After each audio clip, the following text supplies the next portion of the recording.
I smiled at Thanksgiving and said I could not wait for our vacation. My mom did not even look up. She just laughed and told me vacation was for family, without me. A week later, my phone lit up with a pending cash advance of $7,940. The request location was 5 minutes from my parents' house. That was when I whispered, "Okay, you want without me? You are about to get it. With interest. My name is Piper Davis. I am 33 years old, and I live in Seattle, where the rain acts as a natural barrier between my apartment and the rest of the world.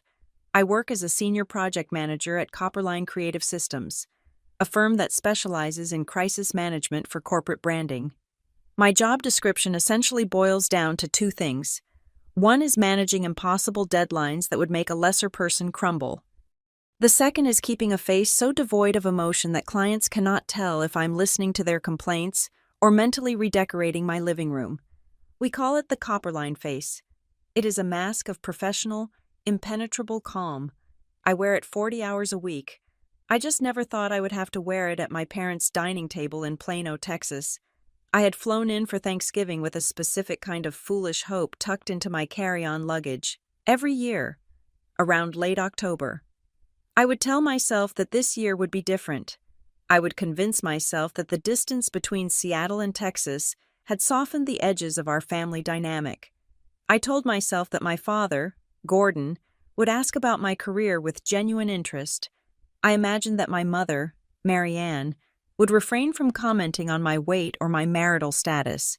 I hoped my brother, Derek, and my sister, Paige, would treat me like a sibling rather than a distant cousin they were forced to tolerate. The house in Plano looked exactly the way a family home is supposed to look in a holiday commercial. The driveway was swept clean. The wreath on the door was made of authentic dried autumnal leaves. Inside, the air smelled of sage, roasted turkey, and the expensive vanilla candles my mother burned to mask the scent of old resentments. We sat down to dinner at 6 o'clock in the evening. The lighting was perfect. My mother had dimmed the overhead chandelier to a warm, golden glow. The television in the living room was on, tuned to a football game, providing a low, thrumming background noise of cheers and whistles. On the surface, we were the picture of the American dream. We had the china out, we had the crystal wine glasses, we had a turkey that looked like it had been painted with lacquer, but the warmth was fake. It was the kind of warmth that comes from a space heater, intense and localized, but leaving the corners of the room freezing cold. I sat between Derek and the wall. Derek was 35, 2 years older than me, and currently in between what he called ventures. He spent the first 20 minutes of the meal talking about a cryptocurrency scheme he was sure would pay off by the first quarter of next year. "You just do not understand the volatility." "Piper," he said, reaching across me for the mashed potatoes without asking, "you are too corporate. You like the steady paycheck. Real wealth takes risk." I slowly cut a piece of turkey. I did not mention that my steady paycheck had covered his car insurance for the last 6 months. I just nodded. Across the table, Paige was scrolling through her phone while feeding her toddler pieces of a roll. Paige was 31, the baby of the family, and she wore her exhaustion like a badge of honor. She looked up only to complain about her husband, who was notably absent, claiming he had a migraine. "He is useless," Paige said. Taking a sip of wine, I asked him to book the flight for the trip, and he forgot. Now the prices have gone up 20%. My mother, Marianne, sighed from the head of the table. She looked immaculate in a cream-colored sweater that I knew cost $300 because I had sent her the gift card for her birthday. "Well, we will figure it out," Mom said, beaming a smile at everyone but me. "The important thing is that we are all going to be together. We need this break." I felt a small spark of warmth in my chest. This was my opening. For the last 3 months, the family group chat had been buzzing about a week-long vacation to a resort in Florida. I had been the one to suggest the location. I had been the one to research the best dates to get the group rate. I had even fronted the deposit for the rental van because Derek did not have his card on him at the time. I put down my fork and smiled. It was a genuine smile, not the Copperline face. "I cannot wait for our vacation." I said, I really need the sun. Seattle has been gray for 3 weeks straight. The table went quiet. It was not the comfortable silence of people enjoying a meal. It was the sharp, sudden silence of a record scratching. Derek stopped chewing. Paige looked up from her phone. My father, who had been focused entirely on his green beans, slowly lowered his fork. My mother looked at me. She did not smile. She did not frown. She looked at me with an expression of mild amusement, as if I had just told a joke that she found quaint but slightly stupid. She picked up her wine glass, swirled the red liquid around, and then let out a short, dry laugh. "Oh, honey," she said. She looked around the table, making eye contact with Derek, then Paige, then Dad. "Vacation is for family," she said. She paused for a beat, just long enough for the words to hang in the air like smoke. "Without you." For a second, I thought I had misheard her. My brain tried to auto-correct the sentence. Maybe she meant without you having to work. Maybe she meant without you stressing. But then the laughter started. It began with Derek. He let out a loud, barking guffaw, slamming his hand on the table. "Good one, Mom," he said. Then Paige started giggling, a high-pitched sound that grated on my nerves. Even my father, the man who usually avoided conflict by staring at his plate, chuckled. He wiped his mouth with his napkin and shook his head, smiling. They were all laughing. They were laughing at me. They were laughing at my excitement. They were laughing at the idea that I thought I was included.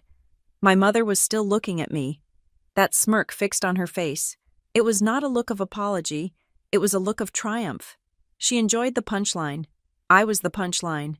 I felt the blood drain from my face, my hands, resting on the white tablecloth, went numb. In the boardroom at Copperline, when a client screams that we have ruined their brand, I do not flinch. I breathe in, I breathe out, and I execute the protocol. But this was not a boardroom. This was the dining room where I had grown up. These were the people who were supposed to be my safety net. I looked at the food on my plate. The turkey suddenly looked dry and unappetizing. The cranberry sauce looked like congealed red plastic. I did not scream. I did not flip the table. I did not throw my wine in Derek's face, even though he was still snickering and muttering, "Without you," under his breath. I stood up. The chair scraped against the hardwood floor. The sound was loud enough to cut through their laughter. But only for a second. "Where are you going?" my father asked, his voice devoid of concern. "We have not had pie yet. I am not feeling well." I said. My voice was steady. It was the voice I used when I told a CEO that their project was going to be delayed by 2 weeks. Calm, final, non-negotiable. "I think I'm going to head out." "Oh, stop being so dramatic. Piper," my mother said, waving her hand dismissively. "It was just a joke. You are always so sensitive." "Sit down." I did not sit down. I grabbed my purse from the back of the chair. I walked out of the dining room. Through the hallway that was lined with family photos, I noticed, with a sudden, sharp clarity, that I was not in any of the recent ones.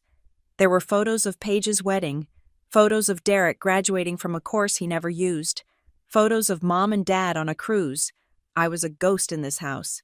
I opened the front door and stepped out into the cool November night. Behind me, I could still hear them. The laughter had picked up again. They were not talking about me leaving. They were just moving on to the next topic. The interruption of my departure already forgotten. I walked to my rental car parked in the driveway.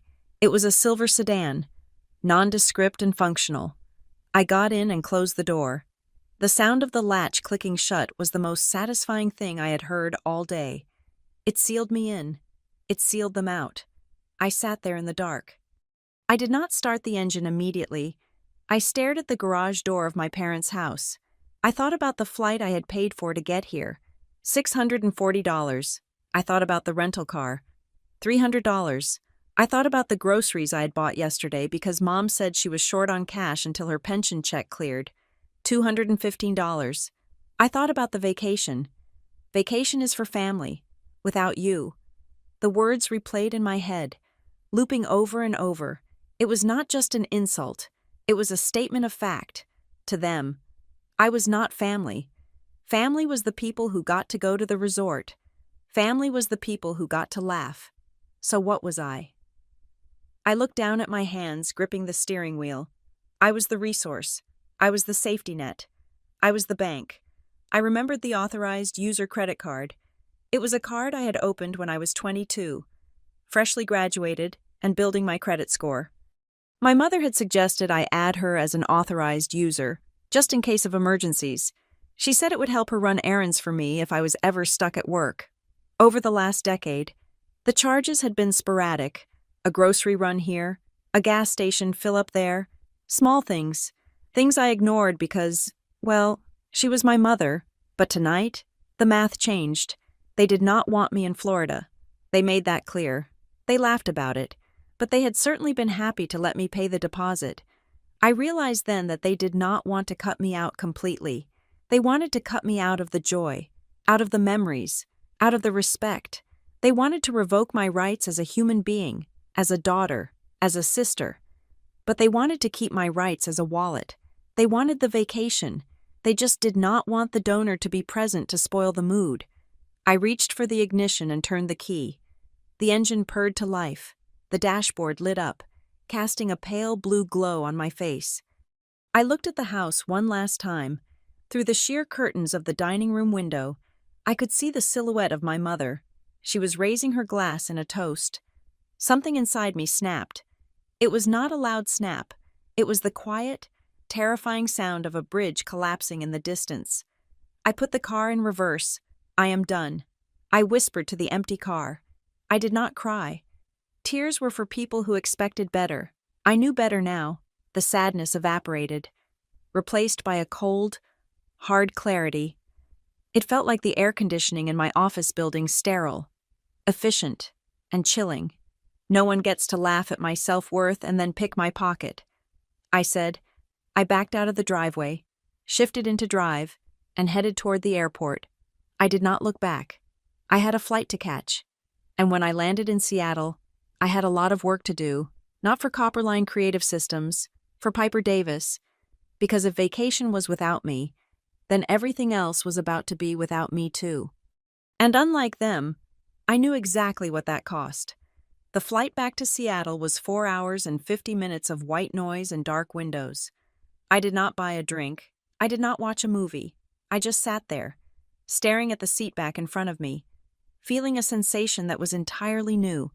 It was not the sharp sting of rejection I had felt in the driveway. It was something heavier, colder, and significantly more permanent. It felt like the numbness you get after a dentist injects Novocaine, but it was spread over my entire life. When I unlocked the door to my apartment in downtown Seattle, the silence that greeted me was different from the silence in Plano. In Texas, the silence was heavy with things unsaid. Here, the silence was clean. It was mine. My apartment was a monochromatic sanctuary of grays and blues, a direct reflection of the weather outside. It was efficient. It was organized. It was paid for solely by me. I dropped my suitcase in the hallway and did not unpack. I walked to the kitchen, poured a glass of water, and stood by the window looking out at the rain slicking the city streets. I waited for the tears to come. I really thought they would. I thought I would collapse onto my expensive West Elm rug and sob about how my mother did not love me and how my father was a coward. But the tears did not come. Instead, a dry, hollow clarity settled in my chest. It was the feeling of a contract finally expiring. I checked my phone. There were 3 missed calls from my mother. There were 2 voicemails. I pressed play on the first one. Hi, Piper. It is Mom. Just wanted to make sure you got to the airport okay. You left in such a rush. Give me a call when you land. Love you. Her voice was light, airy, completely devoid of tension. It was the voice she used when she was talking to the neighbors about her garden. I pressed play on the second one. Piper, honey, call me back. I found that recipe for the pecan pie you like. I wanted to send it to you. Also, Derek was asking if you sent that Venmo for the group gift for Aunt Linda yet. Let me know. Bye. I lowered the phone. There it was. The absolute erasure of reality. She had told me to my face that I was excluded from the family, laughed about it, And now she was calling about pecan pie and money for Aunt Linda. She was not apologizing because she did not think she had done anything wrong. In her mind, the dynamic was set in stone. I was the dramatic one. She was the matriarch, and the status quo required me to pay for things. I sat down at my dining table and opened my laptop. I did not open my work email for the first time in 5 years. Copperline Creative Systems was not the priority. I was the priority. I started scrolling through my mental ledger. It was a painful exercise. I thought about the last 5 years. I thought about the time Derek needed first and last month's rent for his apartment because his commission check was late. $1,800. He promised to pay me back in 2 weeks. That was 3 years ago. I thought about the time Paige needed a deposit for her wedding venue. She had called me crying, saying her credit card was maxed out and she would lose the date. $3,000. I wired it the same day. When I asked about it a year later, she looked at me with wide, hurt eyes and said, "Surely you do not expect me to pay you back for my wedding gift?" Piper. It had started so small. A plane ticket here, a grocery bill there. I will pay you back next week. I forgot my wallet. Can you get this? It had slowly calcified into an obligation. I was the safety net that they did not even bother to thank anymore. They just assumed I would catch them. I logged into my primary banking portal. The screen populated with numbers, graphs, and lists. I was good with money. I had to be. I had been subsidizing 4 adults on a single salary for a decade. I clicked on the tab for my credit cards. My eyes scanned the list until they landed on one specific account, the Onyx Rewards Visa. I had opened this card when I was 22 years old. I was fresh out of college, working my first junior associate job, and terrified of the financial world. My mother had gone to the bank branch with me. She had been so helpful, so knowledgeable.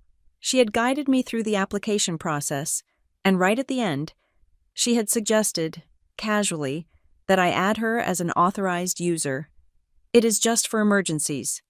"Piper," she had said, patting my hand, "if you are ever in the hospital, or stuck overseas, or if you lose your card, I can access the account to help you. It is what families do." I had nodded, grateful for the support. I signed the paper.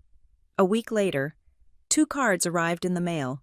One with my name, one with Marianne Davis embossed on the front. I stared at the screen now. Authorized users. For 11 years. That card had been in her wallet. To be fair, she rarely used it.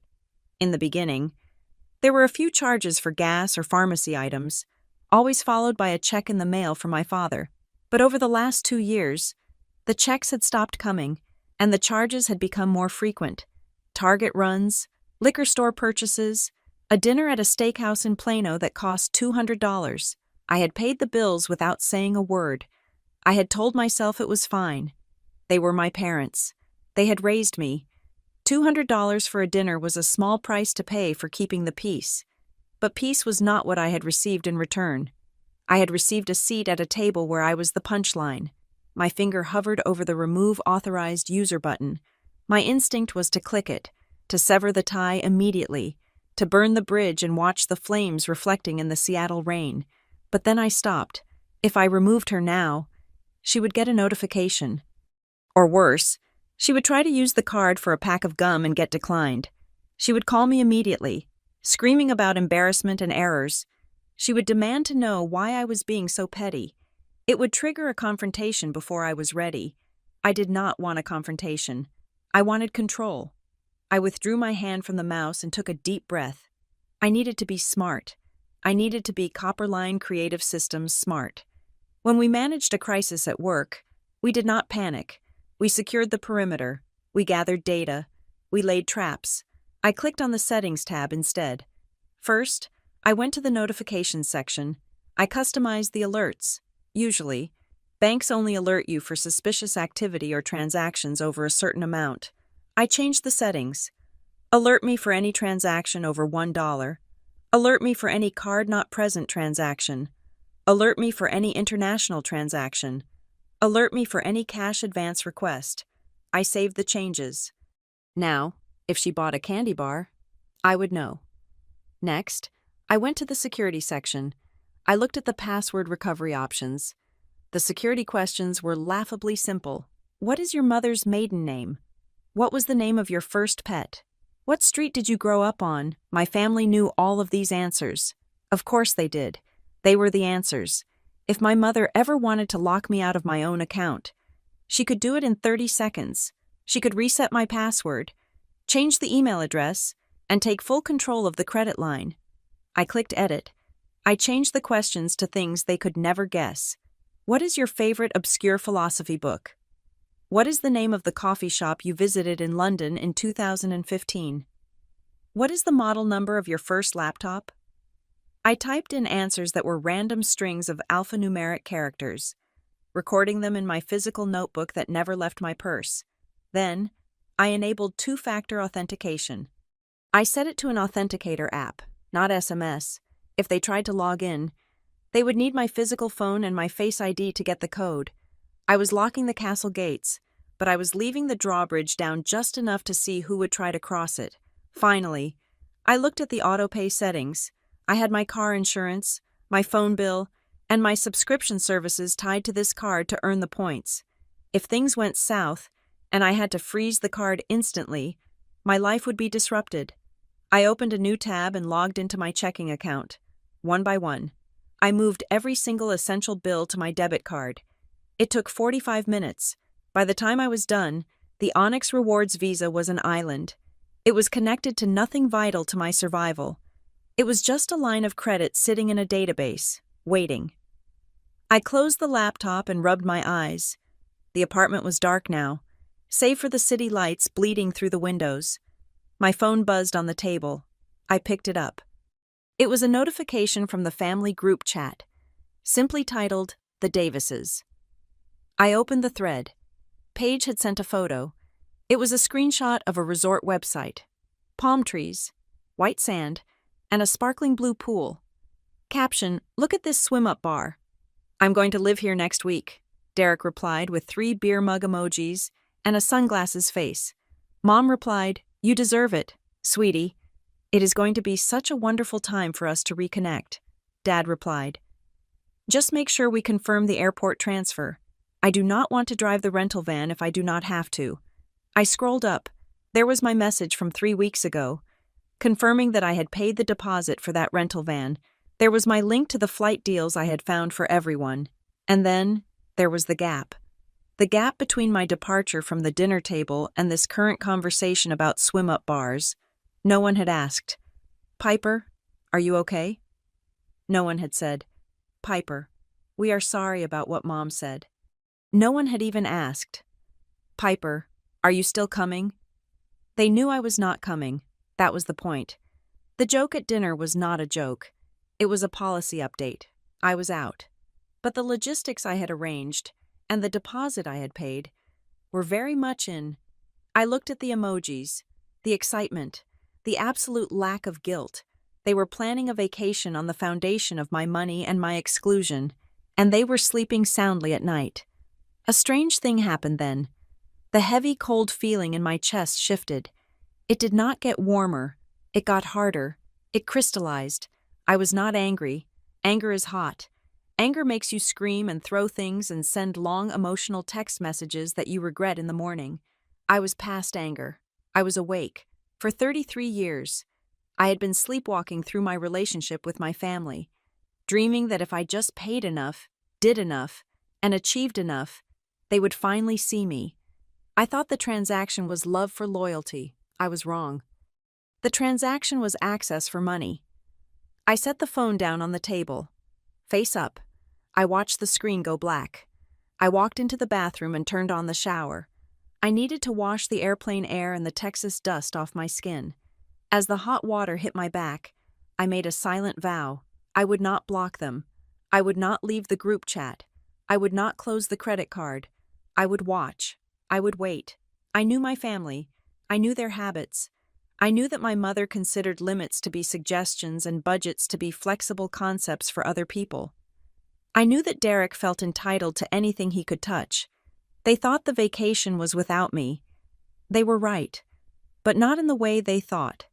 The vacation was going to be without my subsidy, but they did not know that yet. I turned off the water and stepped out onto the bath mat. I looked at myself in the mirror. My eyes looked tired, but clear. The copper-lined face was back, but this time, it was protecting the only client that mattered. I dried my hair, put on fresh pajamas, and went to bed, for the first time in years. I did not check my email before sleeping. I simply lay in the dark, listening to the rain, waiting for the inevitable notification that I knew was coming. It was not a matter of if, it was a matter of when, and when it arrived, I would be ready. It was exactly 1 week after Thanksgiving, a Thursday afternoon that was as gray and drizzling as every other Thursday afternoon in Seattle. I was sitting at my desk at Copperline Creative Systems, surrounded by the low hum of high-performance computers and the frantic typing of junior associates. We were in the middle of a launch for a tech startup that wanted to disrupt the pet food industry, and the deadline was tight. My screens were filled with Gantt charts, budget spreadsheets, and Slack notifications. I was in the zone. My pulse was steady. My coffee was cold. I was effectively a machine processing data.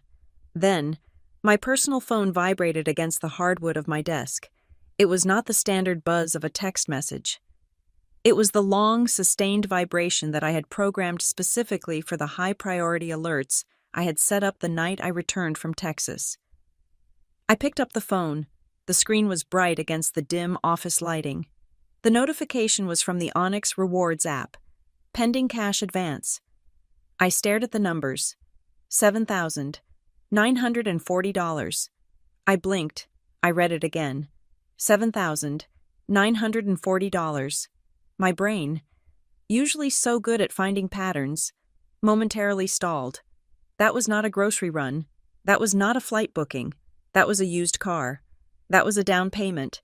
That was a significant percentage of my available credit limit. I tapped the notification to expand the details. Location Plano Branch, Coit Road. The air in my lungs seemed to vanish. I knew that branch. It was 5 minutes from my parents' house. It was the branch next to the grocery store where my mother bought her vanilla candles. It was the branch where I had opened my first savings account when I was 16.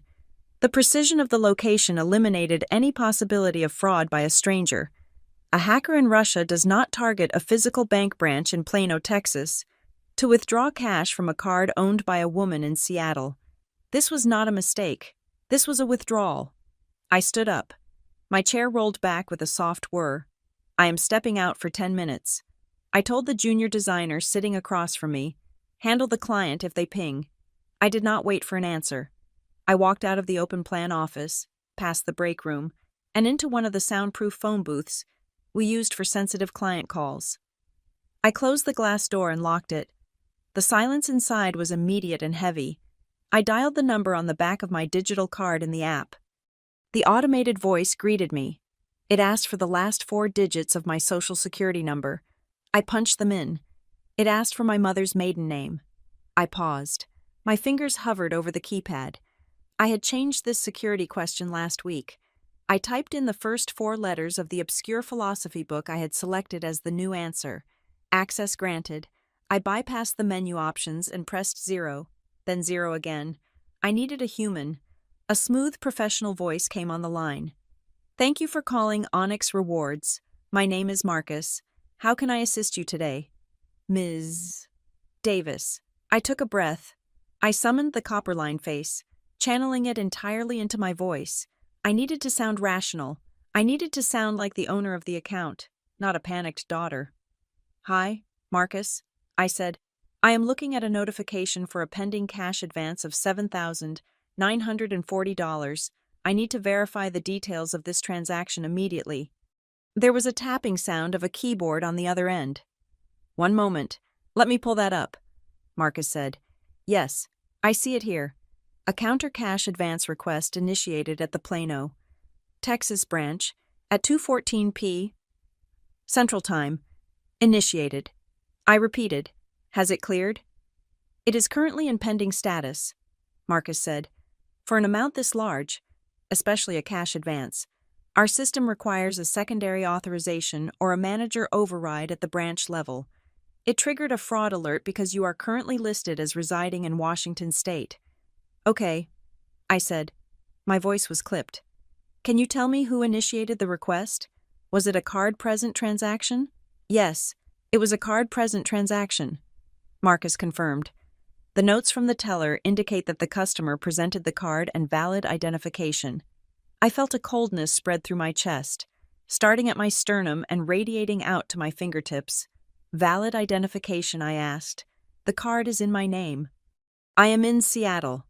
The card presented was the authorized user card. Marcus said.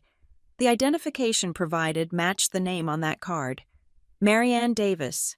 I stopped breathing for exactly 2 seconds. It was not a guess. It was not a hypothesis.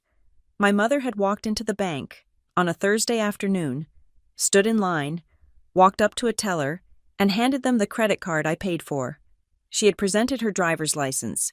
She had looked a human being in the eye and asked for nearly $8,000 of my money. She was not sneaking around. She was not trying to hide it. She was doing it in broad daylight because she believed she had the right. She believed that the plastic in her wallet was an extension of her own bank account. She believed that my financial stability was community property. Vacation is for family. Without you. The words echoed in the small glass booth. They did not want me there, but they were perfectly happy to take the money I would have spent, and then some. They were draining me. They were liquidating my credit line to fund the trip they had excluded me from, or maybe they were just taking it because they could, because they felt I owed them. Ms. Davis, Marcus asked, "Are you still there?" "I am here," I said. The coldness in my chest turned into ice, hard, sharp, and functional. I did not authorize this transaction. I said, "Okay," Marcus said, his tone shifting to something more serious. "If this was not authorized by you, we can mark it as potential fraud. However, since the user is an authorized user on the account, it gets a little complicated. Technically, she has permission to use the credit line. I am revoking that permission." I said, "Right now." I closed my eyes and visualized the dashboard of my life. I was cutting the power lines. "Marcus, I want to take the following steps, and I want them done in this specific order." I waited for him to acknowledge me. "Go ahead," he said. "First," I said, "I want to remove Marianne Davis as an authorized user immediately. I want her card deactivated. I want it to be a piece of useless plastic before she walks out of that bank." "Done," Marcus said. "I have removed her from the account. The card number associated with her name is now void." "Second," I continued, "I want you to decline the pending cash advance. Do not let that money leave the bank. I can place a stop on it." Marcus said, "Since the system flagged it for review, I can reject the override. It will show as declined on the teller's screen." "Do it," I said. "It is done," he replied. "The transaction has been declined." Third, I said, "I want to report that my trust in the security of this account has been compromised. I want you to close my current card number as well. I want a new account number issued. I want this current account completely inaccessible to anyone who might have the old numbers written down or saved in a browser. That will require us to send you a new card." "Ms. Davis," Marcus warned, "you will be without a physical card for about 2 days. That is fine." I said, "I will pay for expedited shipping. Send it to my Seattle address." And Marcus, "Yes, add a note to the file." I said, "I want it on the permanent record of this dispute." The note should read, "The primary account holder did not authorize this cash advance. The authorized user attempted to liquidate credit limit without consent. If there are any future attempts, they are to be treated as fraudulent." Can you read that back to me? Marcus paused. I could hear him typing. "The primary account holder did not authorize this cash advance. The authorized user attempted to liquidate credit limit without consent. Future attempts are to be treated as fraudulent. Is that correct?" "That is correct." I said. "Is there anything else?" Marcus asked. "Reset my online access passwords one more time," I said, "just to be safe." We went through the security protocol. I verified my identity again. I set a new password that was 20 characters long and included symbols that were annoying to type on a phone keyboard. When we were finished, Marcus's voice softened slightly. I am sorry you are dealing with this. Ms. Davis, it is never easy when it involves family members. I looked at my reflection in the glass of the phone booth. My face was pale, but my eyes were dry. It is just business. Marcus. I said, thank you for your help. I hung up the phone. I stayed in the booth for a moment, staring at the screen of my phone. I opened the banking app again. I refreshed the page. The spinning wheel turned for an agonizingly long second. Then, the data populated. The line item for the cash advance was still there, but the status had changed. The yellow text that had said pending was gone. In its place was red text, declined. I felt a rush of adrenaline so potent it made my hands shake. I had done it. I had stopped the bleeding. For the first time in my life, I had not just rolled over. I had not just written the check to make the problem go away. I had slammed the vault door shut. My mother was standing in a bank in Plano right now. I could picture the scene. The teller would be looking at her screen, confused. She would tell my mother there was a problem. My mother would smile, that tight, condescending smile, and tell the girl to check again. She would say there must be a mistake. She would say her daughter had plenty of credit, and then the teller would have to tell her, it has been declined. The card is no longer valid.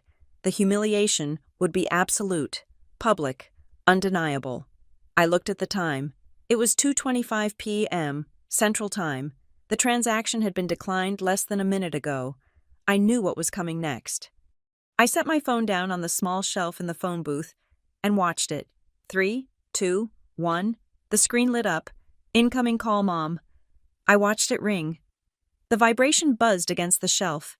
An angry, persistent sound. I did not answer. The ringing stopped.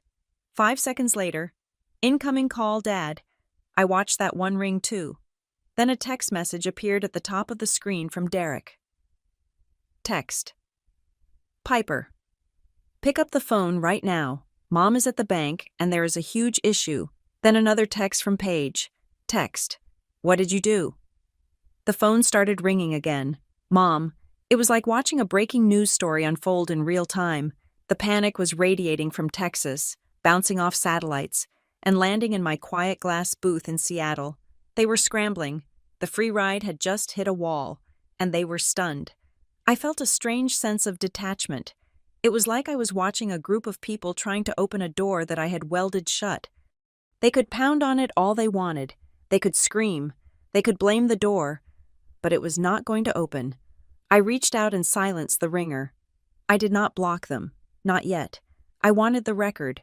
I wanted the timestamps. I wanted the evidence of their desperation. I picked up the phone and unlocked the door of the booth. I walked back out into the office. The hum of the computers was the same. The rain was still falling against the windows. The junior designer was still typing furiously. Everything was exactly the same as it had been 10 minutes ago. Except for one thing. I was $7,940 richer than my family wanted me to be. I sat down at my desk, woke up my computer monitors, and looked at the Gantt chart for the pet food launch. Hey? Piper, the junior designer, asked. Looking up, client wants to know if we can push the review to 4 o'clock. I looked at him. I smiled. It was a real smile this time. Tell them 4 o'clock is perfect, I said. I am wide awake. My phone on the desk lit up again. Incoming call. Mom, 4 missed calls. I turned the phone face down. Let them call. Let them rage. The bank was closed. And so was I. The phone was not just ringing.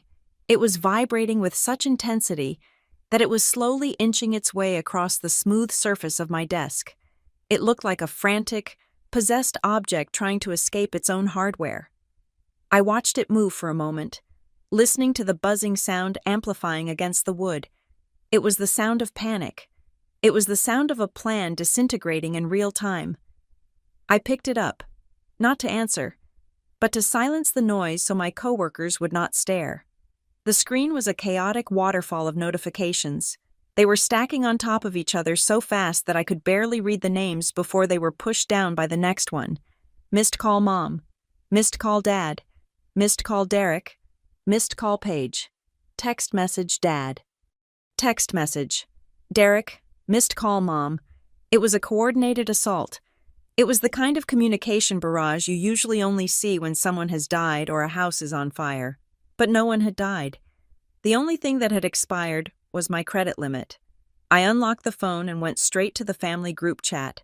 The Davises. I needed to understand the timeline. I needed to see the crime scene before the bodies started falling.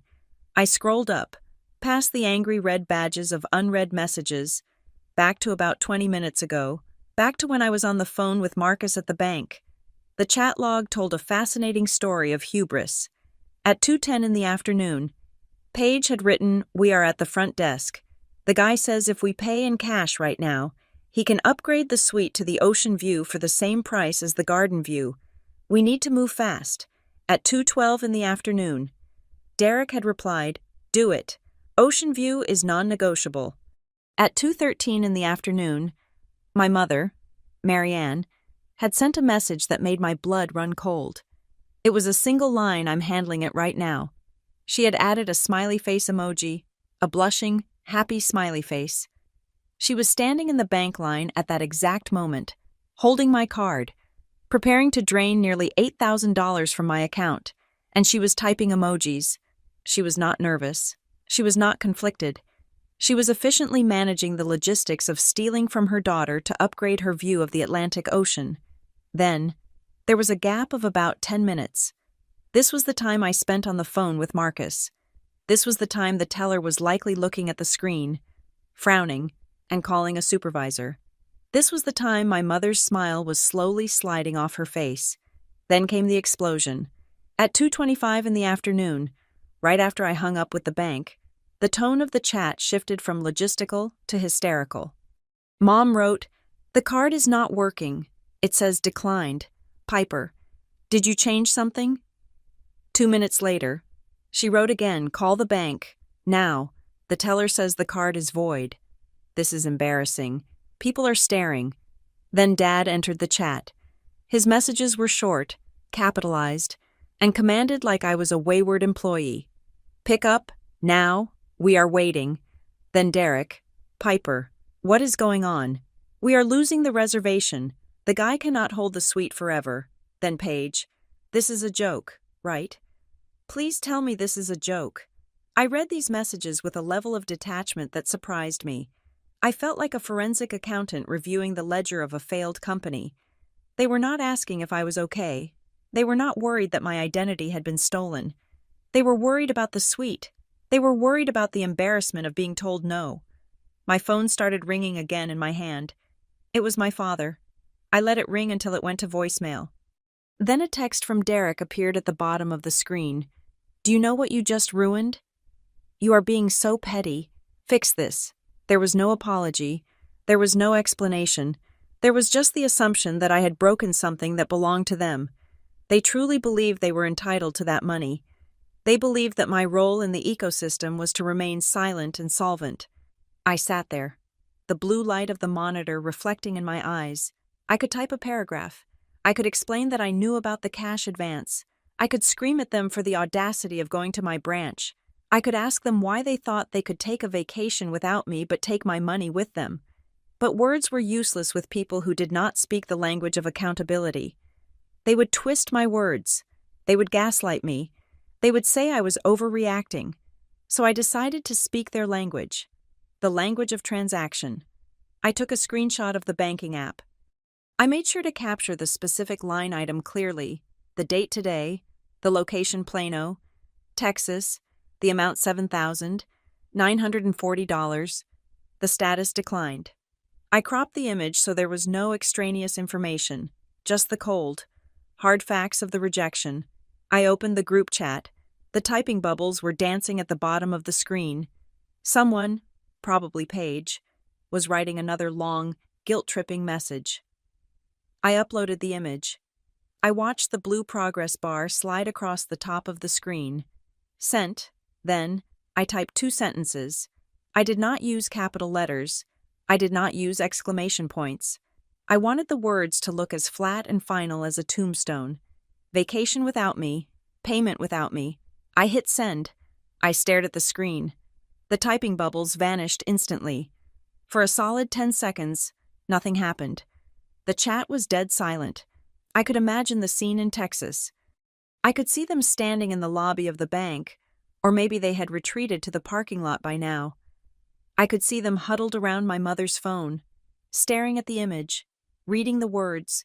They were processing the shift in power. They were realizing that the ATM had not just malfunctioned. The ATM had gained sentience and shut itself down. Then, the reaction came.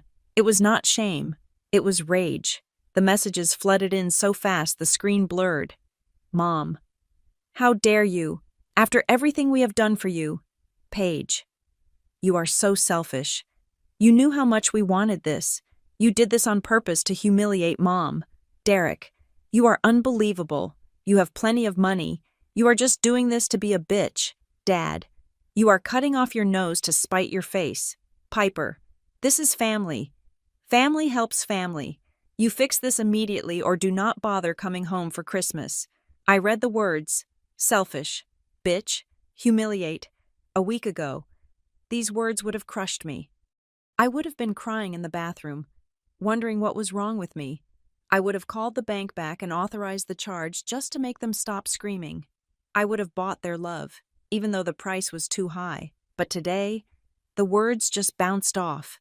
They were not describing me. They were describing their own panic. They were projecting their own greed onto my boundaries. They called me selfish for keeping my own earnings. They called me dramatic for refusing to be robbed. I did not reply. I had said my piece. Vacation without me. Payment without me. It was a complete sentence. It was a complete philosophy. My phone rang again. It was Derek this time. I looked at his name on the screen. Derek, who owed me almost $2,000 for rent. Derek, who had laughed the loudest at the dinner table. I did not just decline the call. I tapped the small eye icon next to his name. I scrolled down to the bottom of the contact card. Block caller. The phone asked me to confirm. I tapped yes. The ringing stopped. Then Paige called. Paige, who wanted the ocean view. Block caller. Confirm. Then Mom. Marianne Davis. The woman who had taught me to tie my shoes and then used those lessons to walk all over me. Block caller. Confirm. Then Dad. The man who ordered me to pick up the phone like I was a subordinate. Block caller. Confirm. The silence that followed was instant and absolute. It was not the silence of an empty room. It was the silence of a hurricane eye. I knew the storm was raging around me. I knew they were probably screaming into their phones right now, leaving voicemails that I would never hear, sending texts that would bounce back as undeliverable. But on my end, peace. I took a deep breath. My heart rate was slowing down. I was not doing this to win. You cannot win against people who change the rules every time they are losing. I was doing this to survive. I was doing this to stop the noise so I could think. I knew this was not the end. I knew my family. They were not the type to accept a defeat and move on. They operated on a strategy of attrition. They would try to find another way in. They would try to find a vulnerability. I needed to be prepared. I opened a new folder on my phone. I named it Documentation. I went back into the chat history. I took screenshots of everything. I screenshotted Paige's text about the payment. I screenshotted Mom's "I am handling it" message with the smiley face. I screenshotted the timestamps. I screenshotted the insults. I screenshotted Dad's ultimatum about Christmas. Then I went to my call log. I screenshotted the list of missed calls. The sheer volume of them. 17 calls in 12 minutes. It looked like harassment. Because it was harassment, I saved everything to the folder. Then I uploaded the folder to my cloud drive, and then I backed it up to a hard drive connected to my laptop. I felt a dark intuition stirring in my gut. This was going to get messy. They were desperate. They had likely already committed to expenses based on the assumption of my money. If they couldn't get the cash from me, they would look for someone to blame.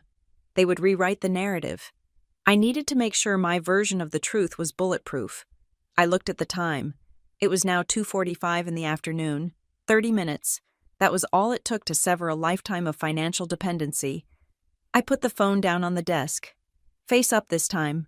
It was quiet. It was just a piece of glass and metal. It no longer held the power to hurt me. I turned back to my computer. The pet food launch was still waiting. The deadlines were still real. I picked up my mouse and clicked on a spreadsheet. I felt lighter. It was a strange sensation, like taking off a heavy backpack that you had forgotten you were wearing. I whispered to the empty office, "Try me." I was ready for the next round. I almost welcomed it, because for the first time, I wasn't playing their game. I was playing mine. And in my game, the bank was always closed. The silence in my apartment did not last long.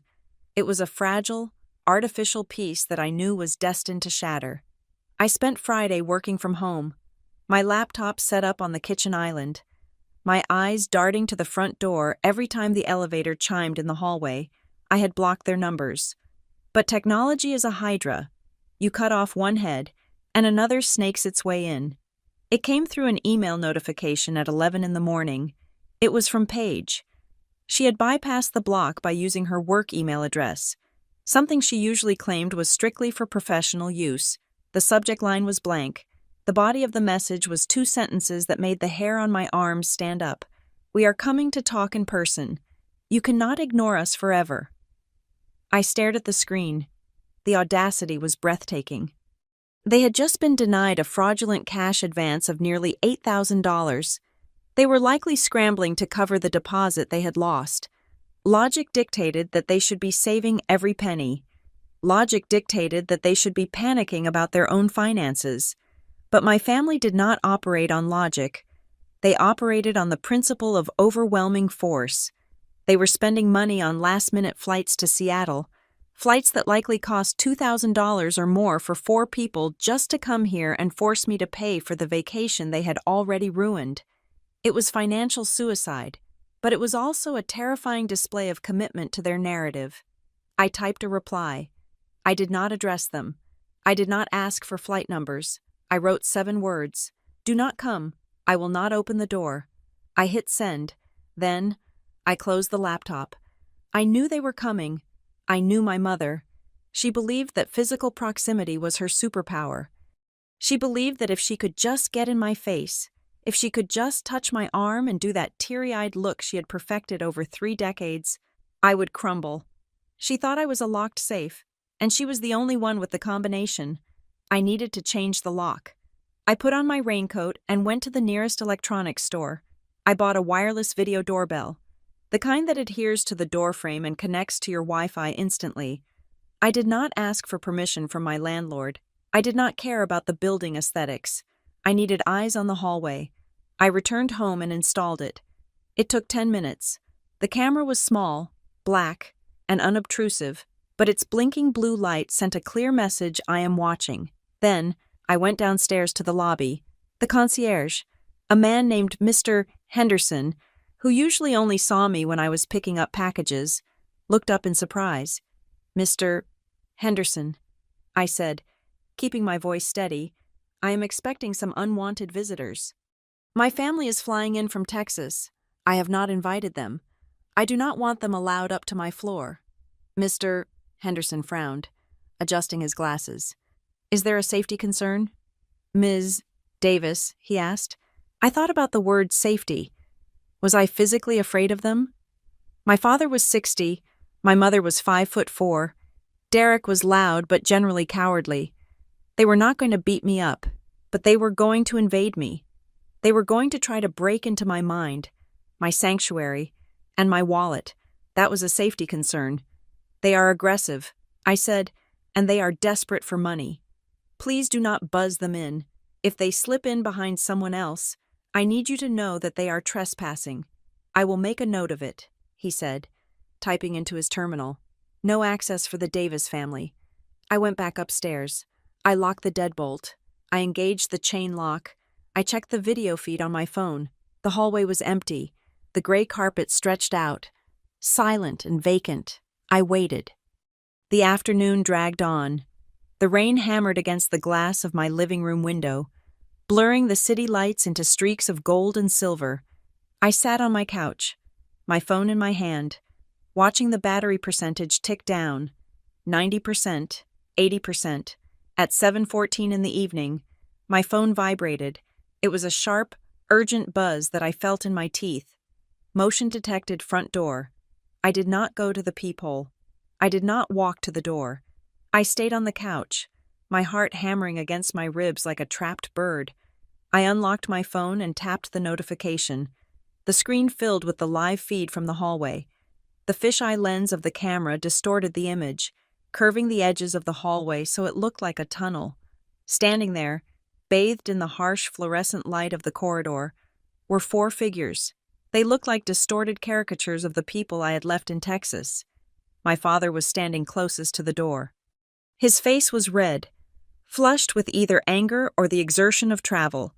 He was wearing his heavy raincoat, the one he usually only wore for funerals. Derek was behind him, leaning against the wall, looking hungover and furious. He was checking his phone, his thumb stabbing at the screen. Paige was standing with her arms crossed, shivering slightly in a denim jacket that was far too thin for Seattle in November. She looked annoyed, as if I had personally inconvenienced her by living in a city with weather. And then there was my mother. Marianne Davis was standing directly in front of the camera. She did not know it was there. She was using the reflection in the brass number plate on my door to fix her hair. She tucked a stray strand of gray blonde hair behind her ear. She smoothed down her eyebrows. She licked her lips to make them look moist. It was a performance. She was preparing her face. She was getting into character. I watched her take a deep breath, her chest rising and falling. Then, she reached out and knocked. Bang, bang, bang. The sound echoed through my apartment. Loud and violent. It was not a polite knock. It was a demand. "Piper," she called out. Her voice was muffled by the heavy wood of the door, but I could hear the tone perfectly. It was the voice she used when she wanted something. High-pitched, trembling slightly. "Piper, honey, are you in there?" I did not move. Bang, bang, bang. "We know you are home." "Piper." My father's voice boomed. "The concierge said you were in the building. Open this door." I watched on the screen as my mother shot my father a look, a sharp, warning glare. She wanted to play the good cop. "Gordon, stop," she hissed at him. Then she turned back to the door, leaning in close. "Piper, please, we are so worried about you. You just ran off without saying goodbye. We flew all the way here to make sure you are okay. Please, just open the door so we can see you." I felt a wave of nausea, worried. They were worried. They were worried about the $7,000. They were worried about the resort booking. They were not worried about me. If they were worried about me, they would have called the police for a wellness check. They would not have brought the entire clan to stand in my hallway like a debt collection agency. I stood up and walked silently to the door. I did not touch the handle. I stood 6 inches away from the wood. I could hear their breathing on the other side. I could smell the faint scent of my mother's vanilla perfume seeping through the cracks. It was suffocating. "Open the door." "Piper," Derek said. His voice was slurred. "Do not be a child. We just want to talk. You ruined everything." Paige muttered. I could hear her clearly. "You are such a drama queen. Just come out here and fix it." I placed my hand on the deadbolt, checking to make sure it was fully engaged. The metal was cold under my palm. Mom knocked again, softer this time, a rhythmic, pleading tap. "Piper, I know you are angry about the joke at dinner," she said. "I am sorry if it hurt your feelings, but you cannot just cut off your family. We need to settle this. We need to figure out the finances for next week." There it was, the pivot. Feelings first, finances second. I pressed my forehead against the door. I closed my eyes. "Go away," I whispered. I did not say it loud enough for them to hear. It was for me. "Piper," my father shouted. He pounded the door with his fist this time, a heavy thudding blow that made the frame rattle. "Stop acting like a child. Open this goddamn door right now, on the screen." I saw Derek step forward, looking like he might kick the door. Paige rolled her eyes so hard I saw the whites flash on the camera feed. Suddenly, a door across the hallway opened. I saw it on the edge of the camera frame. A sliver of light spilled out into the corridor. My neighbor, Elias, stepped out. Elias was 24, a software engineer who usually wore headphones and avoided eye contact, but the noise had drawn him out. Is everything okay out here? Elias asked. His voice was hesitant. I watched the transformation happen in real time. It was terrifying. My mother spun around. In the span of a single second, the scowl vanished from her face. Her posture softened. She clasped her hands together in front of her chest. She looked like a sweet, confused grandmother who had lost her way. "Oh, I am so sorry," she said to Elias. Her voice was syrup and sunshine. "We did not mean to disturb you. We are just trying to reach my daughter. It is a bit of a family issue. She is not answering her phone, and we are just so worried about her mental state." She tapped her temple with her finger. A universal gesture for crazy. Elias looked at them, then at my door. "Do you want me to call someone?" he asked. No, my father said, stepping back and forcing a stiff smile. "We will handle it." "Sorry for the noise."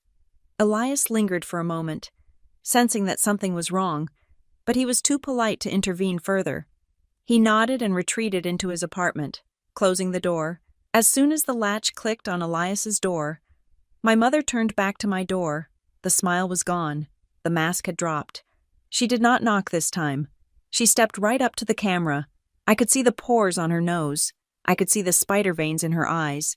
She looked directly into the lens, as if she knew I was watching. Maybe she did. Maybe she could feel my gaze through the digital connection. She leaned in until her mouth was inches from the wood. "Fine," she whispered. Her voice was low, venomous, and clearer than it had been when she was shouting. It was a sound that cut through the door like a razor blade. "You want to play games? We will play games. But you listen to me." She paused. I held my breath. "You are not part of this family anymore." She spat the words out. They were not said in anger. They were said with a cold, transactional finality. It was an eviction notice. She was evicting me from the lineage. She was evicting me from the history. She pulled back. "Let us go," she said to the others. "She is a waste of time." I watched them on the screen. My father looked at the door one last time, shook his head in disgust, and turned around. Derek gave the door the finger. Paige was already walking toward the elevator, typing on her phone. My mother smoothed her hair one last time, checked her reflection in the number plate, and followed them. They walked down the hallway. The elevator dinged. The doors opened. They stepped inside. The doors closed. The hallway was empty again. I stood there in the dark entry of my apartment. My hand was still resting on the deadbolt. My heart was pounding, a frantic drumbeat in my ears. I waited for the tears. I waited for the crushing weight of abandonment to buckle my knees. I waited to feel like the little girl who just wanted her mommy to love her, but the tears did not come. Instead, I felt a strange, expanding sensation in my chest. It was like taking a deep breath of cold, mountain air after being stuck in a smoke-filled room for 30 years. She had said it, finally, for decades. The message had been coded. It had been wrapped in passive-aggressive comments, in forgotten birthdays, in the constant demand for money. It had been hidden behind the phrase, "family helps family," but now, it was out in the open. "You are not part of this family anymore." She meant it as a threat. She meant it as the ultimate punishment, to be cast out, to be an orphan. But standing there, safe behind my locked door, with my bank account intact and my dignity unbruised, I did not feel punished. I looked at the empty hallway on my phone screen. I realized that she had not fired me. I had quit, and she had just signed the resignation letter. Finally, I thought, finally, you told the truth. I turned the lock one more time, just to be sure. Then I walked into the kitchen and poured myself a glass of wine. My hands were steady. The apartment was quiet, and for the first time in my life, the silence did not feel lonely. It felt like freedom. Saturday morning arrived with the color of bruised slate. The rain had stopped, but the sky was a heavy, oppressive gray that seemed to press down on the roof of my apartment building. I was awake, fueled by black coffee and the kind of adrenaline that usually comes after a near-miss car accident. I was safe behind my locked door, but I knew the siege was far from over. The physical assault on my privacy had failed. So I knew, with the certainty of a meteorologist predicting a storm, that the atmospheric pressure was about to shift to the public sphere. At 9 o'clock in the morning, my phone lit up. It was not a block number this time. It was Alyssa Vega, my best friend since college and the only person who knew the full, unvarnished history of the Davis family dynamic. Her message was short. Piper, do not freak out. But you need to check Facebook. Your mom just posted something. I felt a cold knot tighten in my stomach. I had not opened Facebook in months, specifically to avoid the curated reality my mother presented to the world. But I knew I had to look. In the world of crisis management, you cannot counter a narrative you have not read. I opened the app. I did not have to scroll far. It was right there at the top of my feed. Posted 45 minutes ago. It was a photo of an old leather-bound photo album, open to a blank page. The lighting was moody. The caption was a masterpiece of passive-aggressive storytelling. It is heartbreaking when you realize that the people you sacrificed everything for can turn their backs on you so easily. A mother's love is unconditional, but it seems that in today's world, loyalty has a price tag. We traveled so far to reconnect, only to be shut out in the cold.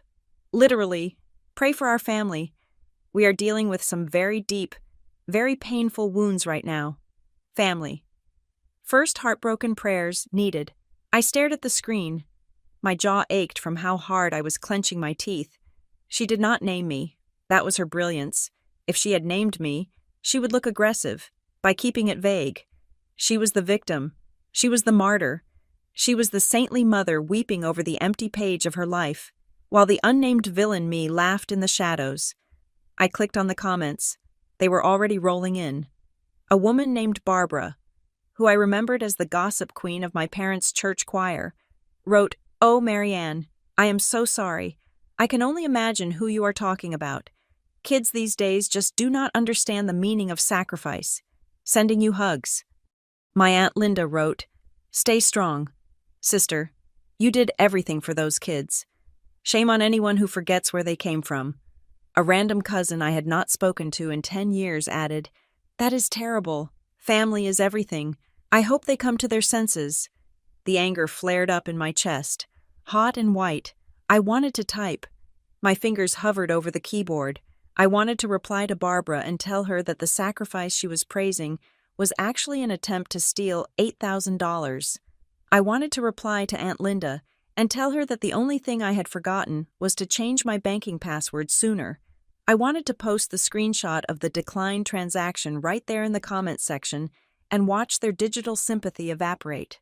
But I stopped. I took a breath. I pulled my hands away from the phone. That is what she wants. I whispered to the empty room. She wanted a reaction. She wanted me to explode. If I started arguing in the comments, if I started throwing accusations, I would look defensive.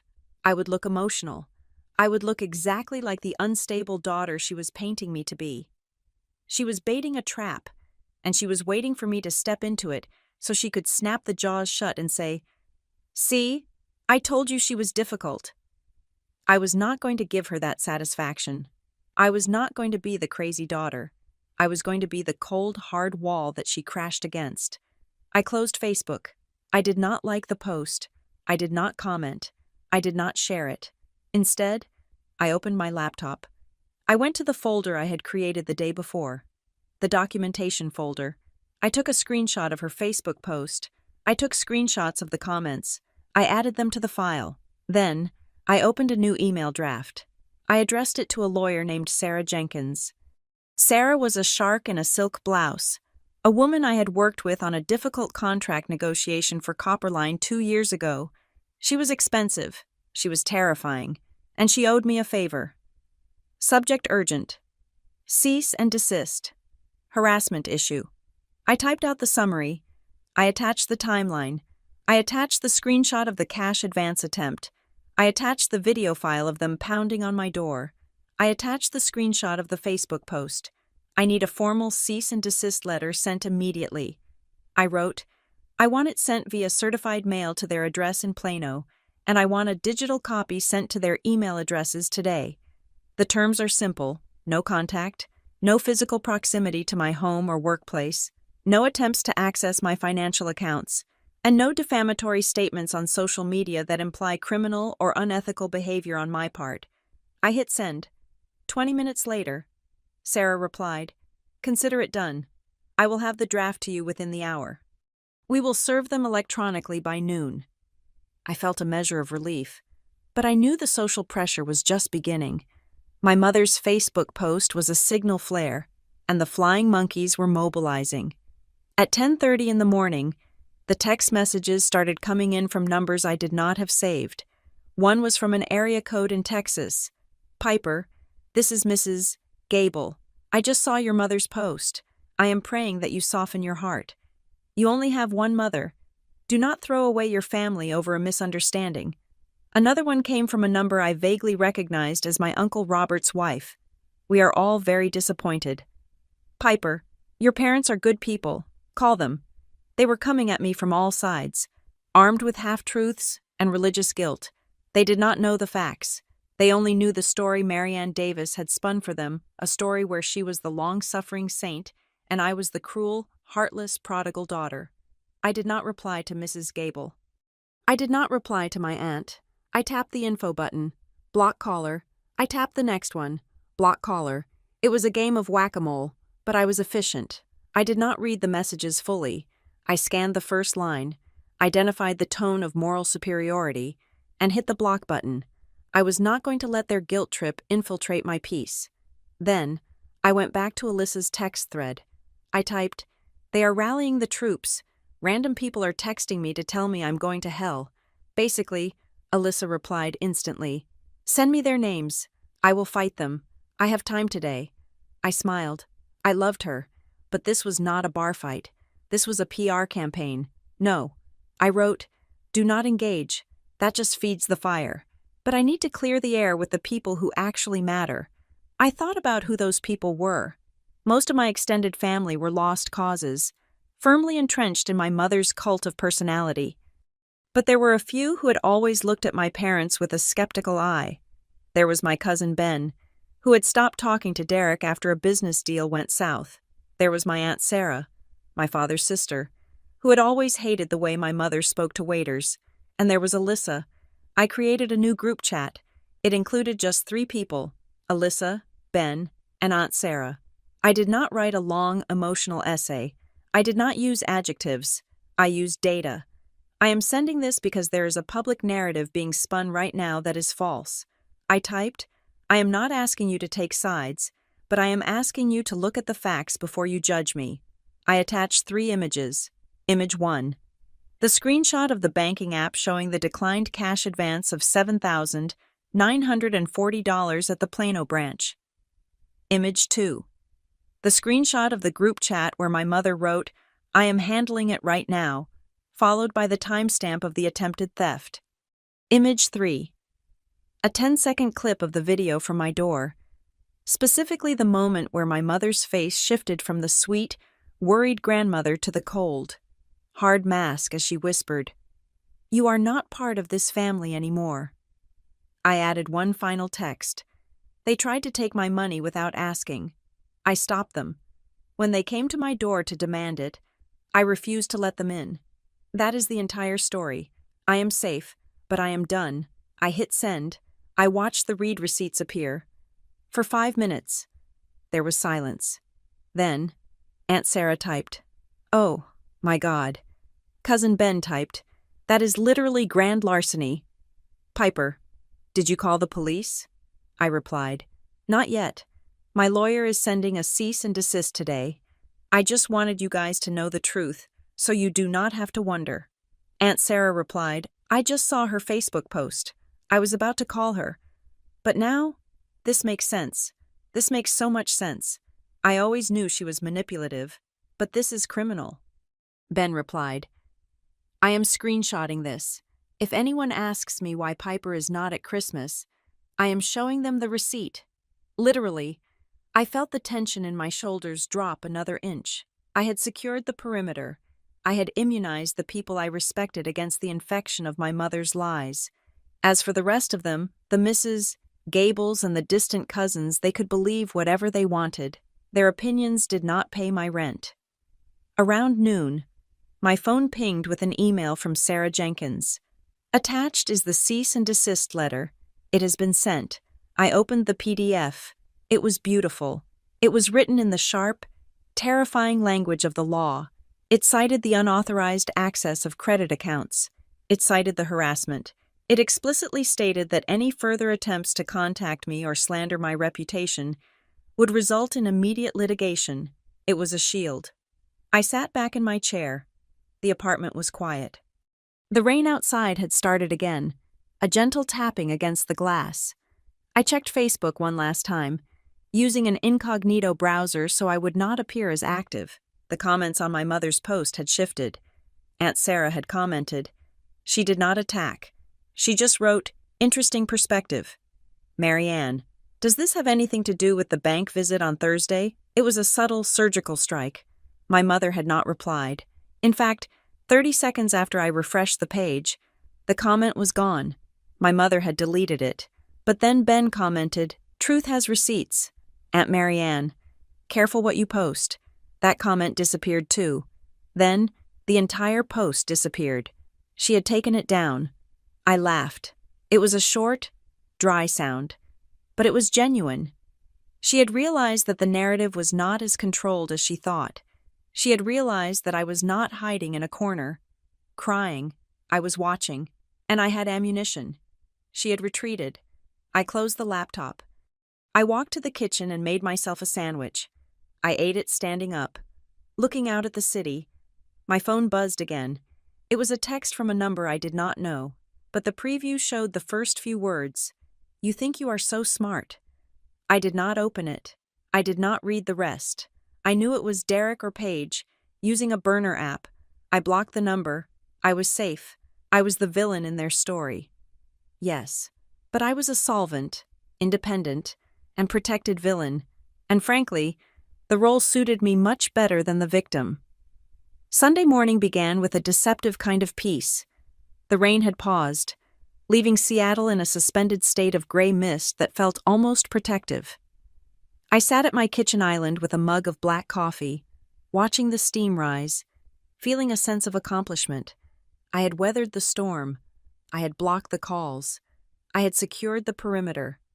I thought the war was entering a cold phase, a period of silence where they would retreat to Texas and sulk while I moved on with my life.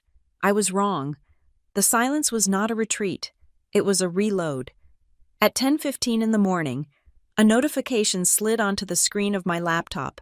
It was not a text message or a missed call. It was an email from a travel booking platform I had used years ago, the same platform I had used to book the rental van weeks before. "Subject, your reservation at the Azure Coast Resort is confirmed." I froze. I did not blink. I just stared at the bold black text. The Azure Coast Resort was the destination in Florida. It was the place with the swim-up bar and the ocean view suites. It was the place I was explicitly told I was not welcome at. I clicked the email open. "Dear Piper, thank you for booking with us. Your oceanfront 2-bedroom suite is reserved for 5 nights. Checking in tomorrow." I scanned the details. The reservation was in my name, Piper Davis. The email address was mine. The phone number was mine. But the guest list included 4 adults: Marianne Davis, Gordon Davis, Derek Davis, Paige Davis. I looked at the payment section. Payment method Visa, ending in 4492. Status deposit paid. Remaining balance due at check-in. My stomach dropped. The Visa ending in 4492 was the old card, the one I had canceled on Thursday, the one that was supposed to be a piece of dead plastic. I grabbed my phone and dialed the customer service number for the booking platform immediately. My hands were cold. This was a new level of violation. They were not just trying to take my money. They were wearing my identity like a costume. A representative named Chloe answered after a 2-minute hold. "Thank you for calling. This is Chloe. Can I have your reservation number? I gave it to her." My voice was tight, vibrating with suppressed panic. "Chloe, I need to understand something." I said, "I did not make this reservation. I am looking at a confirmation for a hotel in Florida, but I am in Seattle. How is this booked?" Chloe tapped away on her keyboard. "Well, Ms. Davis, it looks like it was booked through your online profile about 30 minutes ago. Since you have an account with us from previous trips, your information is saved. The user logged in and selected the upgrade. I closed my eyes. My password. They had guessed my password for the travel site. It was probably something stupid I had set 5 years ago.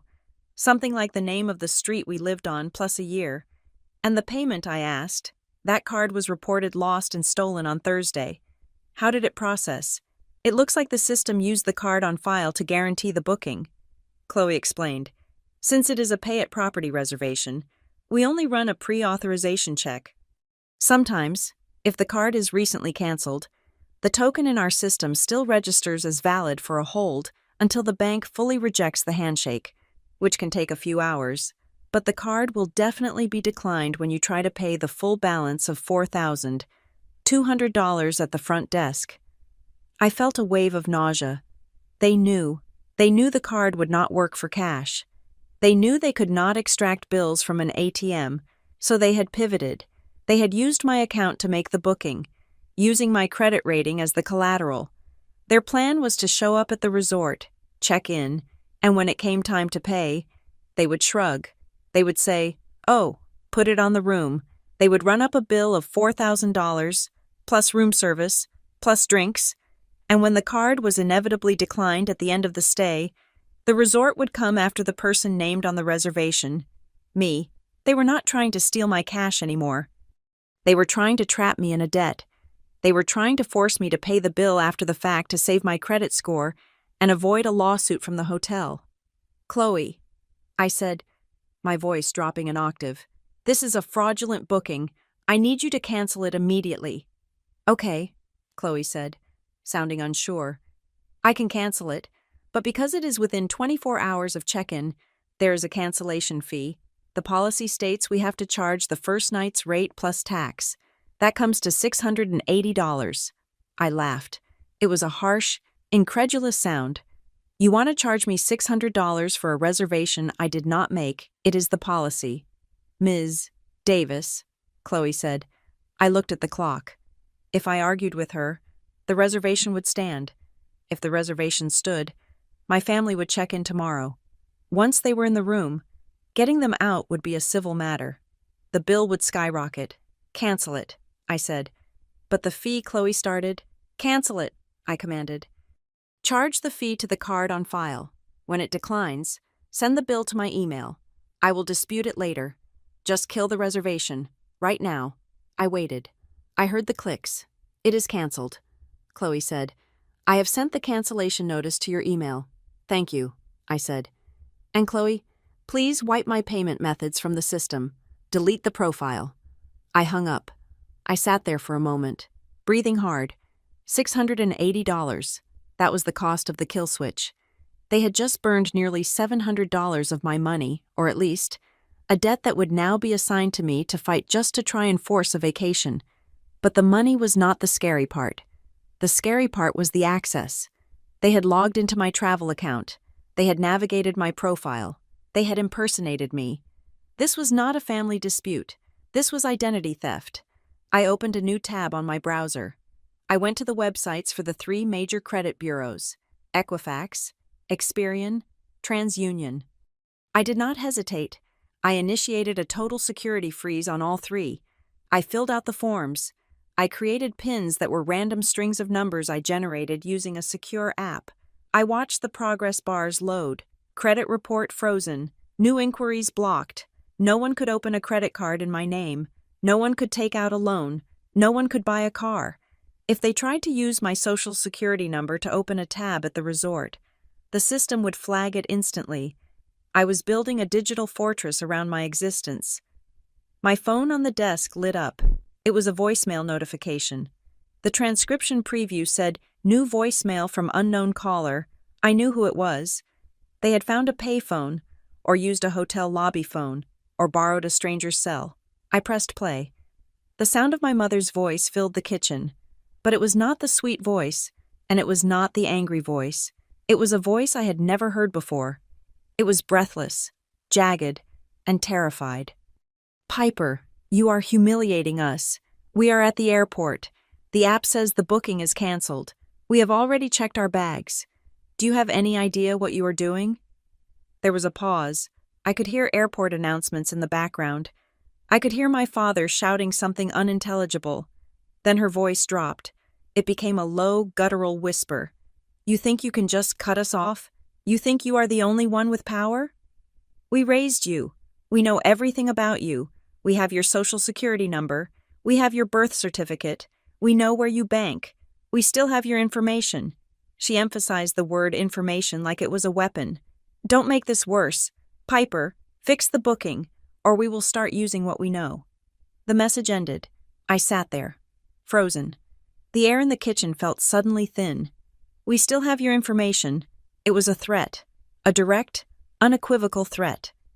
She was telling me that if I did not pay for their vacation, she would use my identity to destroy me. She would open accounts. She would ruin my credit. She would bleed me dry using the data she possessed simply because she had given birth to me.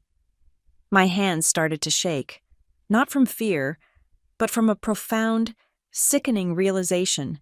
I had been treating this like a boundary issue. I had been treating this like a toxic family dynamic that could be managed with blocked numbers and therapy. But this was a crime. I saved the voicemail.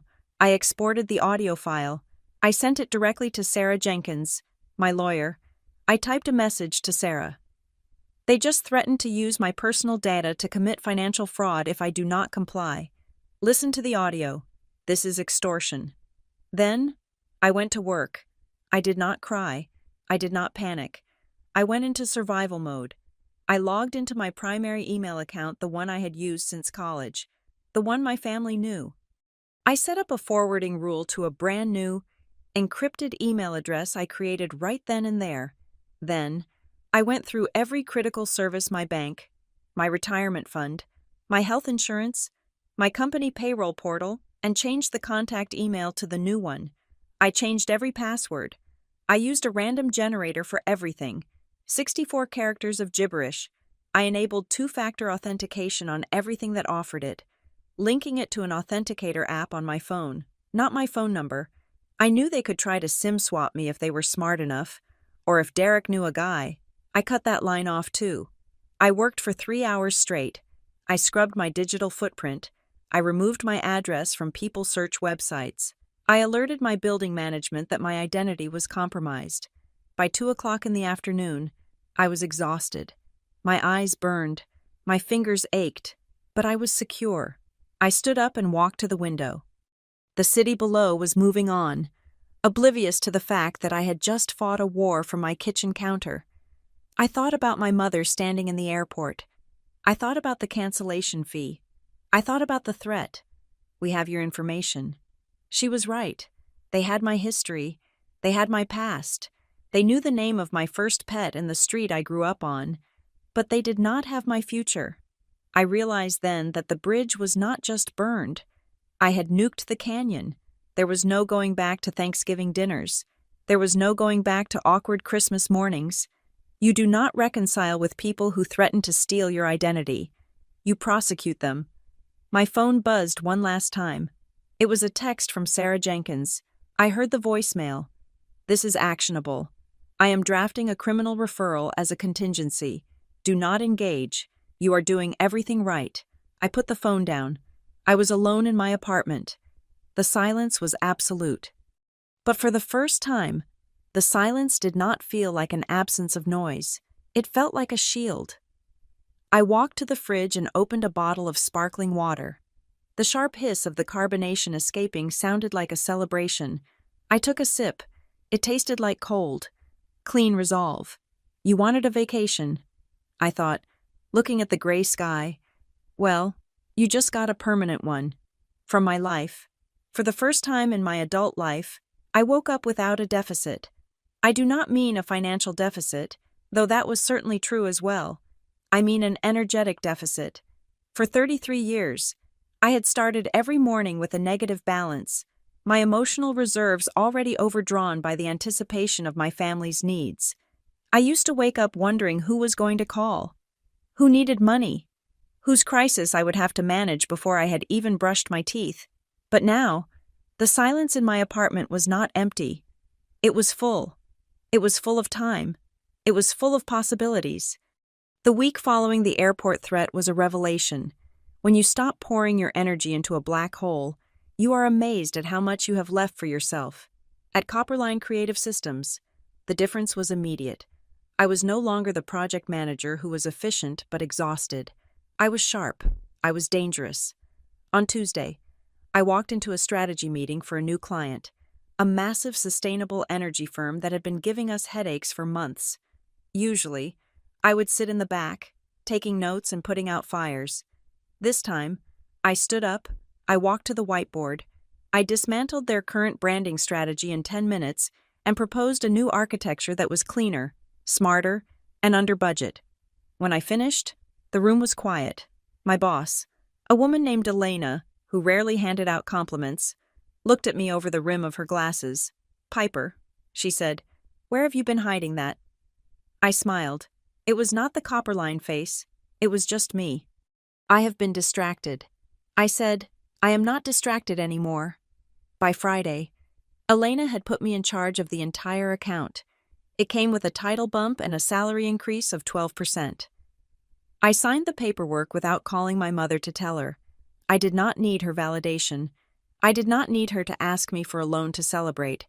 I just signed it, bought myself a bottle of good Pinot Noir, and went home. But I knew that work was not enough. If I just worked, I would become a robot. I needed to reclaim the parts of myself that had atrophied. So, I signed up for a cooking class. It was a pasta-making workshop in a converted loft in Capitol Hill. It was the kind of thing Paige would have mocked as pretentious, and Derek would have called a waste of money because you can buy pasta for $2. I walked in on Saturday evening, feeling strangely nervous. I was wearing an apron.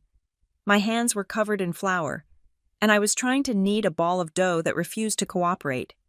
"Need a hand with that," I looked up. Standing at the station next to me was a man. He was about my age, maybe a little older. He had dark hair, laugh lines around his eyes, and a smear of flour on his cheek. He was not devastatingly handsome like a movie star. He was just normal. He looked kind. "I am Piper," I said, "and yes, I think my dough hates me." "I am Miles," he said. He reached over and showed me how to use the heel of my hand. "You have to be firm with it. It senses fear." We laughed. It was a small moment, insignificant in the grand scheme of the universe, but for me, it was seismic. We talked for the next 2 hours. We talked about the rain in Seattle. We talked about the best pizza places in the city. He did not ask me what I did for a living immediately. He did not ask me if I had connections. He did not ask me for anything. He was just a man making ravioli, enjoying the evening. At the end of the class, while we were packing up our containers of misshapen pasta, Miles looked at me. "I am going to grab a coffee next door," he said. "Would you like to join me?" "No pressure." I hesitated. The old Piper would have said no. The old Piper would have checked her phone to see if Mom was having a meltdown. The old Piper would have felt guilty for enjoying herself while her family was miserable. I looked at my phone. It was silent. I would love that. I said. We sat in the coffee shop for an hour. Miles Carter was an architect. He designed libraries. He spoke about light and space with a quiet passion that was soothing. He was steady. He was the antithesis of the chaos I had been raised in. For the first time in years, I felt like a person, not a function. And then, the vibration happened. It was not a text. It was a security alert. I felt it buzz against my thigh. I ignored it for a minute, not wanting to break the spell of the conversation. But then it buzzed again, and again. "I am so sorry." I told Miles, "I have to check this." I pulled my phone out. The screen was bright with a notification from my digital wallet app, a secondary service I rarely used, mostly for storing airline miles and hotel points. New sign-in detected. Device iPad Air. 3rd Gen. Location Plano, Texas. My blood ran cold. The warmth of the coffee shop evaporated instantly. I stared at the device name. iPad Air. I remembered. 3 years ago, I had upgraded my tablet.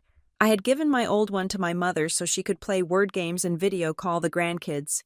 I had wiped it, or so I thought, but clearly, I had not wiped it well enough. Or perhaps I had logged in during a visit to show her photos and check the "Remember this device" box. They were not in my bank account. I had secured that with a fortress of new passwords, but they were inside my rewards ecosystem. They were looking at my accumulated points. 200,000 airline miles, 5 nights of hotel credits. They were scavenging. They had realized they could not get the cash, so now they were trying to liquidate my assets.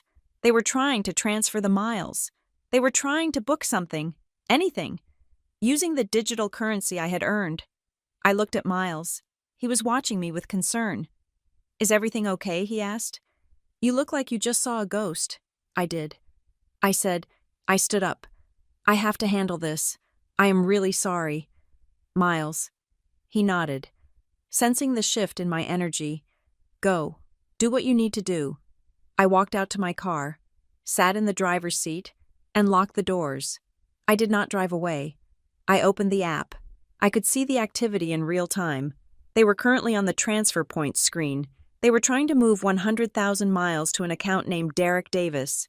I felt a surge of adrenaline. It was not fear anymore. It was the thrill of the hunt. I did not just block the transaction. I went nuclear. I tapped the security tab. I selected sign out of all devices. I watched the spinning wheel. Done. But I knew that was not enough. If they knew the password, they would just log back in. They likely had the password written down in that little notebook my mother kept by the landline. I hit change password. I typed in a new string of characters that was 30 digits long, a chaotic mix of symbols and numbers that I would have to memorize later. Then, I went to the security questions. This was their back door. This was how they had likely bypassed the two-factor authentication if the iPad was a trusted device. Current question, what is the name of your first pet? Answer, Buster. They knew that. Of course they knew that. Buster was the golden retriever we had when I was 7. I deleted it. I selected a new question. Question, where did you meet your spouse? I was not married. They knew that. They mocked me for it constantly. Answer, the surface of Mars. I selected another question. Question, what is your mother's middle name? Answer, purple dinosaur. I changed every single answer to a piece of nonsense that existed only in my brain. I decoupled the logic from the reality to hack me now. They would not need to know my history. They would need to be telepathic. Finally, I went to the family sharing settings on my main Apple ID, something I had forgotten to check in the initial purge. There they were, Derek, Paige, Mom, Dad, all listed under family. They were sharing my cloud storage. They were sharing my app purchases. They were leeching off my digital subscription services. I clicked remove on Derek. I clicked remove on Paige. I clicked remove on Mom. I clicked remove on Dad. I watched their names disappear one by one. The moment the last name vanished, my phone lit up with a text message. It was from a new number, but the voice was unmistakable. Derek, you think you can just shut us out? We are watching the screen. You just kicked us off. That is theft. Piper, those points belong to the family. I stared at the word theft. The irony was so dense it could collapse a star. I took a screenshot. I added it to the documentation folder. Then Paige sent a text. It was a wall of text, a solid block of gray bubbles. Paige, you ruined my life. Do you know how embarrassed Mom is? We are the laughingstock of the church. I had to pay for my own flight home. I maxed out my credit card because of you. You are a monster. I hope you die alone with your money. I read the words, monster. Die alone. I felt a strange pang of pity. Not for myself, but for them. They were so small. They were so trapped in their own narrative of entitlement that they genuinely believed I was the aggressor for closing the vault. I did not reply. I remembered Sarah Jenkins' advice. Silence is not just a boundary. It is evidence. Every time you do not reply, you prove that you are the rational party de-escalating the conflict. Let them scream. We are printing the transcripts. I saved Paige's text. I blocked the new numbers. I sat in the dark car, listening to the rain drum against the roof. The attack had been thwarted. My miles were safe. My cloud storage was mine alone. But I realized something. I could not stay in Seattle next week. Next week was the week of the vacation I was supposed to pay for, the vacation I was excluded from. If I stayed here, I would be looking over my shoulder. I would be waiting for them to show up at my office. I would be checking the camera feed every 5 minutes. I needed to be physically gone. I needed to be somewhere they could not find me. Somewhere the cell service was spotty and the air was clean. I opened my travel app, the one they had tried to hijack. I searched for Whidbey Island. It was only a few hours away. A ferry ride across the Sound. But it felt like a different world. I found a cabin. It was small. It was perched on a bluff overlooking the water.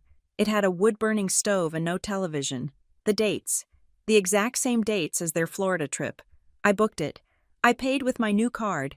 I did not post about it on social media. I did not tell anyone, not even Alyssa. I closed the phone. I thought about Miles Carter and his flower-covered hands. I thought about the way he listened. I thought about the surface of Mars. I started the car. I was not running away. I was running toward something. I was running toward a week where the only voice I would hear would be the wind in the trees and the thoughts in my own head. I drove home, the city lights blurring past me. Let them text. Let them try to guess the name of a purple dinosaur. I was going to an island, and for the first time, the isolation would be a luxury, not a punishment. The week I spent on Whidbey Island was a study in contrasts. While I sat by a wood-burning stove, reading paperback novels and listening to the wind howl off the Puget Sound, I knew that 2,000 miles away in Plano, Texas, a very different kind of storm was raging. My family was not in Florida. The cancellation email I had triggered had ensured that they were grounded. They were likely out the cost of their non-refundable flights, and they were definitely out the deposit on the rental van. In the vacuum of that lost vacation, they turned on each other. I did not need a spy camera to know this. I knew the ecosystem of the Davis family. When the resource me was removed, the predators had nothing to eat but themselves. I returned to Seattle on a Tuesday, feeling mentally scrubbed clean. But the digital world was waiting for me. The first crack in their wall came in the form of an email from my father. It arrived in my old inbox, the one I checked only once a day now, like checking a trap for vermin. Subject: thinking of you. I opened it. Piper: I know things got heated. Dad should have stopped the joke at dinner before it went too far. I am sorry your feelings were hurt. We are all just under a lot of stress with the lost money from the trip. Your mother is really struggling. Please, just call us so we can work this out. We are a family. I read the email twice. I dissected it like a biological specimen. Dad should have stopped the joke. He was using the third person, distancing himself from his own inaction, and he was still calling it a joke. He was minimizing the cruelty of vacation without you into a mere slip of the tongue rather than a statement of intent. And then we are under a lot of stress with the lost money. There it was, the hook. He was not writing to apologize for the humiliation or the attempted theft. He was writing because the financial consequences were starting to bite. He wanted me to call so he could pivot the conversation to a loan. He wanted to smooth things over just enough to get the credit card number back. I did not reply. I realized that an apology offered only to alleviate the offender's discomfort is not an apology. It is a manipulation. If I answered, I would be validating his premise that this was a two-sided conflict. It was not. It was a crime and a victim. I moved the email to a folder named Attempts. 2 days later, the real blow landed. I was at my apartment, preparing for a video conference with the sustainable energy client, when my buzzer rang. It was the concierge. Mr. Henderson. Ms. Davis, he said, his voice professional but wary. There is a process server here for you. My heart skipped a beat. A process server. Send him up, I said. A man in a cheap windbreaker handed me a thick envelope, muttered, "Have a nice day," and left. I stood in my entryway and tore open the seal. Inside was a stack of paperwork. I scanned the cover sheet. Superior Court of Washington, Small Claims Division, Plaintiff Marianne Davis, Defendant Piper Davis. I blinked. The world seemed to tilt on its axis. My mother was suing me. I flipped to the statement of claim. Her handwriting was jagged, pressed hard into the paper. Claim the defendant, Piper Davis, entered into a verbal contract to fund a family vacation. Relying on this promise, the plaintiff incurred expenses for flights and deposits. The defendant then maliciously canceled the booking and blocked access to agreed-upon funds, causing financial damages of $4,500. The plaintiff seeks reimbursement for these losses plus emotional distress. I burst out laughing. It was a sharp, incredulous sound that bounced off the walls of my empty apartment. It was the laughter of someone witnessing the absolute limit of human delusion. She was suing me for the money she failed to steal. She was dragging me into a court of law to argue that because I had been a doormat for 10 years, I was legally obligated to remain a doormat forever. She was claiming that my credit limit was a verbal contract, but as the laughter faded, a cold realization set in. This was not just about the money. This was about the stage. My mother was an actress without an audience. She had lost the audience of Facebook when she deleted her post. She had lost the audience of the family when the vacation fell apart. Now, she wanted a judge to be her audience. She wanted to stand in a room and point a finger at me and tell a story where she was the victim of a cruel, rich, heartless daughter. She wanted to legally compel me to look at her. I walked to my desk and picked up my phone. I dialed Sarah Jenkins. "Sarah," I said, "you are not going to believe this." I read her the claim. On the other end of the line, Sarah was silent for a moment. Then she let out a low whistle. "This is a nuisance suit." "Piper," Sarah said, "it is frivolous. In small claims court, you cannot sue for emotional distress, and a verbal promise to give a gift is generally not an enforceable contract. She has no case, but she filed it." I said, "Yes," Sarah said, "because filing fee is cheap and she is desperate. She thinks you will settle. She thinks you will be so terrified of a public court record that you will write a check for $5,000 just to make it go away. It is a shakedown." I looked at the paperwork in my hand. I looked at my mother's signature at the bottom, the looped, decorative script she used for Christmas cards. "I am not settling." I said, "Good," Sarah said, "then we prepare." And Piper. "We do not just defend, we destroy the premise over the next 48 hours. I became a historian of my own abuse. Sarah guided me through the preparation. We needed to build a timeline that was unimpeachable. I printed the bank records. I highlighted the date and time of the Thanksgiving dinner. I printed the screenshot of the group chat. The crucial exchange. Me, "I cannot wait for our vacation." Mom. "Vacation is for family. Without you." That was Exhibit A. That was the proof that there was no contract. She had explicitly excluded me. You cannot have a contract with someone you have kicked out of the deal. Then, Exhibit B, the notification. Pending cash advance, $7,940. The location, Plano, Texas. The status declined. Then, Exhibit C, the text message from Mom. I am handling it right now. The timestamp matched the bank attempt perfectly. And finally, the video file, the footage from my doorbell camera. The moment she whispered, "You are not part of this family anymore." I organized everything into a binder. I used color-coded tabs. I was treating this like a project for Copperline. My mother was the problem client, and the judge was the stakeholder I needed to win over. On Friday night, Alyssa came over. She brought a bottle of wine and a look of sheer disbelief. "I cannot believe she actually did it," Alyssa said, reading the court summons. "This is psychopathic behavior. Piper, she is willing to go on public record with this." "She thinks she is right," I said, sipping my wine. "That is the scary part. She has rewritten reality in her head. In her version, that money is hers. I am just the vault keeper who went rogue." Alyssa checked her phone. "Speaking of reality," she said, "my cousin just sent me something. Apparently, your mom is telling people at the church that you are going to settle before the court date." I raised an eyebrow. "Oh, really?" Alyssa nodded. She read from her phone. "Marianne says Piper knows she's in the wrong. She says Piper's name was on the reservation, so legally she is on the hook. She says she is just teaching you a lesson about responsibility. I felt a flash of heat, but I tamped it down. Responsibility. I repeated. That was their entire strategy. They were banking on my shame. They thought that the piper who used to apologize for existing would resurface the moment a judge looked at her. They thought I would crumble under the weight of family duty. I stood up and walked to the hallway mirror. I looked at myself. I was wearing sweatpants and a t-shirt, but I looked different than I had a month ago.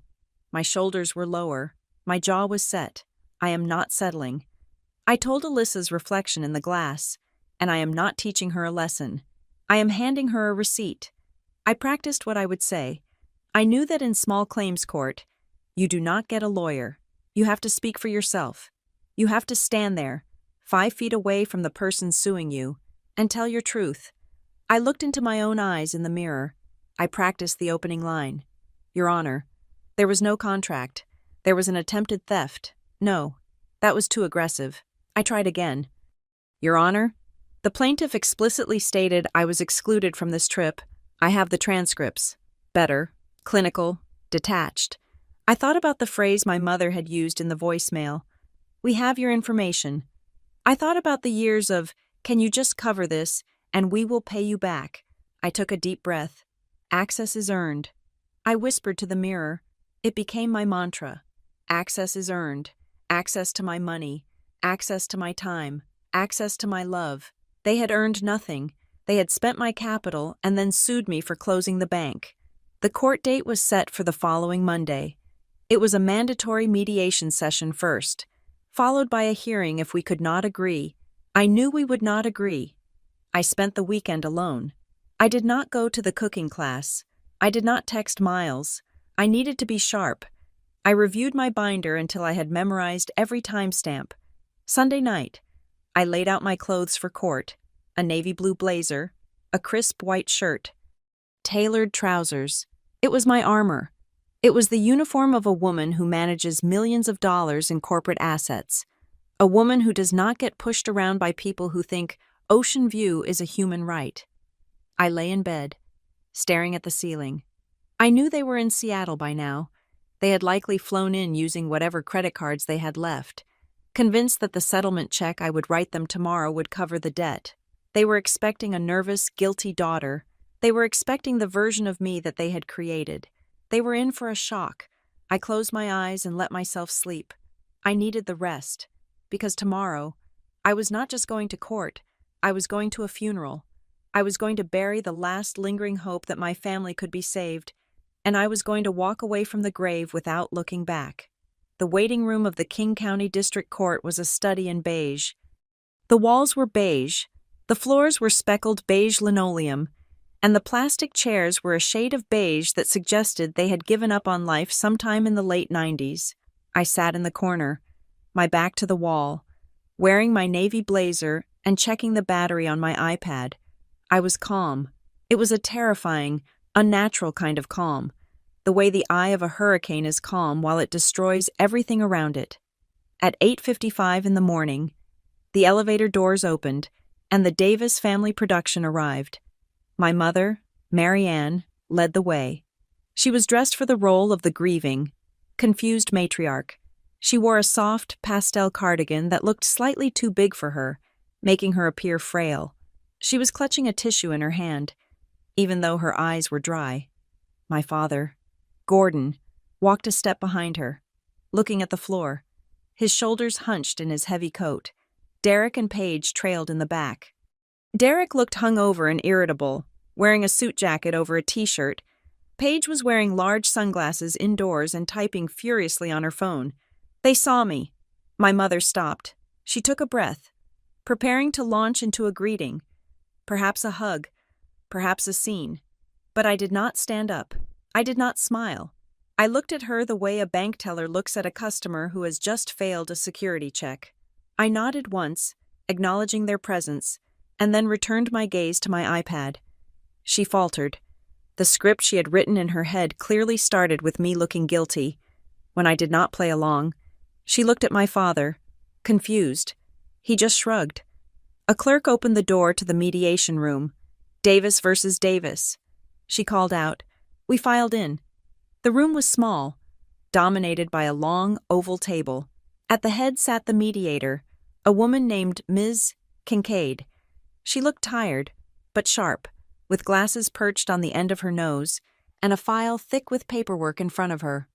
My mother took the seat directly across from me. She arranged her tissue on the table. She sighed loud enough for the microphone in the ceiling to pick up. Ms. Kincaid cleared her throat.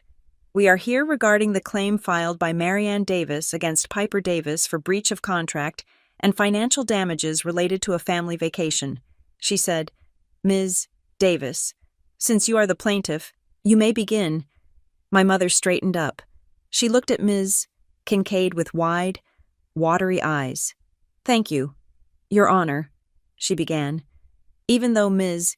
Kincaid was a mediator, not a judge, I am just heartbroken to be here. We are a close family.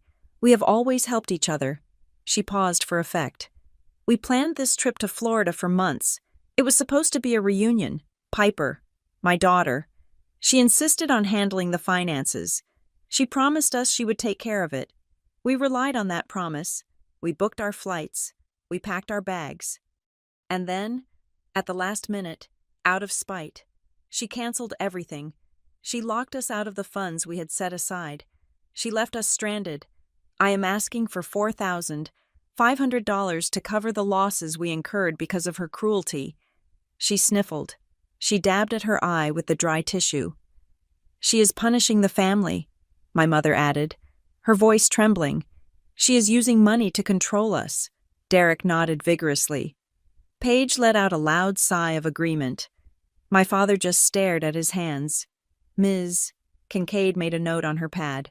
She turned to me. "Ms. Davis, your response." I stood up. I did not tremble. I did not look at my mother. I looked directly at the mediator. There was no contract. I said, my voice was even, and there was no promise. "I was explicitly excluded from this vacation.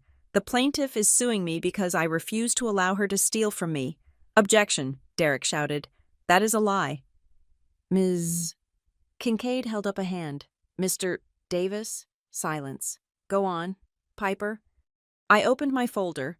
"I would like to submit Exhibit A," I said, sliding a printed screenshot across the table. "This is a transcript of the family group chat from Thanksgiving Day. As you can see, at 6:32 in the evening, I expressed excitement for the trip. At 6:33, the plaintiff, Marianne Davis, replied, 'Vacation is for family. Without you.'" Ms. Kincaid picked up the paper. She read it. She looked over her glasses at my mother.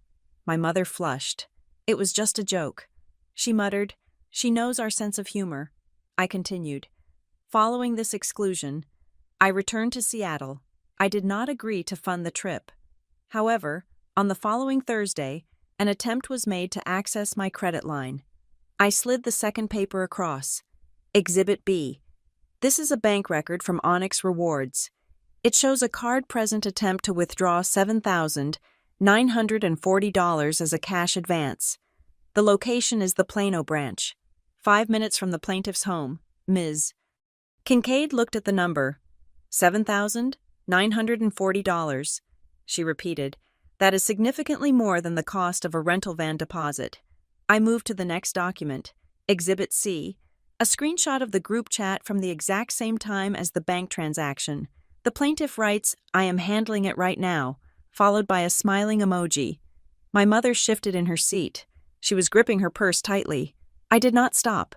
When I declined this unauthorized transaction, the family flew to Seattle to confront me at my home. I pulled out my iPad. I had authorized the connection to the room's display screen. Exhibit D. I said. I pressed play. The video from my doorbell camera filled the screen on the wall. The sound of banging echoed in the small room. My father's voice shouting, "Stop," acting like a child. And then, the camera angle shifted. My mother's face appeared, distorted by the lens but unmistakable. The room went dead silent as her whisper played through the speakers. "Fine, you are not part of this family anymore." I paused the video on her face. The sneer was frozen in high definition. I looked at the mediator. The plaintiff claims I am punishing the family by withholding funds for a vacation she stated I was not part of. But the evidence shows that she formally disowned me on my doorstep when she could not access my money. My mother was pale now. The act was crumbling. But I had one last thing, the nuclear option. Finally, I said, I would like to play a voicemail I received 3 days ago. This was after I canceled the fraudulent hotel booking made in my name without my consent. I pressed play again. My mother's voice, breathless and frantic, filled the room. We still have your information. Do not make this worse. The recording ended. I placed the transcript of the voicemail on the table next to the cease and desist letter my lawyer had sent.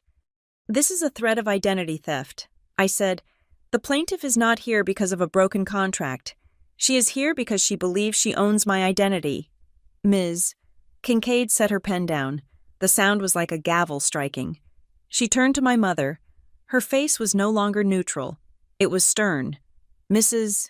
Davis, she said, did you attempt to withdraw $8,000 from your daughter's account without her specific authorization on that day? My mother looked around the room. She looked at Derek, who was looking at the ceiling. She looked at Dad, who was still looking at his shoes. She had no audience left. I was just moving it for safekeeping. She stammered. I thought, with her being so emotional, I should secure the funds for the family so she did not spend it foolishly. Safekeepings, Kincaid repeated. You tried to cash advance a credit card for safekeeping, and then you threatened to use her personal information when the booking was canceled. It was not a threat, my mother cried, her voice rising to a shrill pitch. I am her mother. I have a right to make sure she does right by her family. She is selfish. She has plenty of money and she leaves us with nothing, Ms. Kincaid held up her hand. Stop. She looked at the paperwork for a long moment. Then she looked at me. Ms. Davis, your evidence is overwhelming. She turned back to my mother.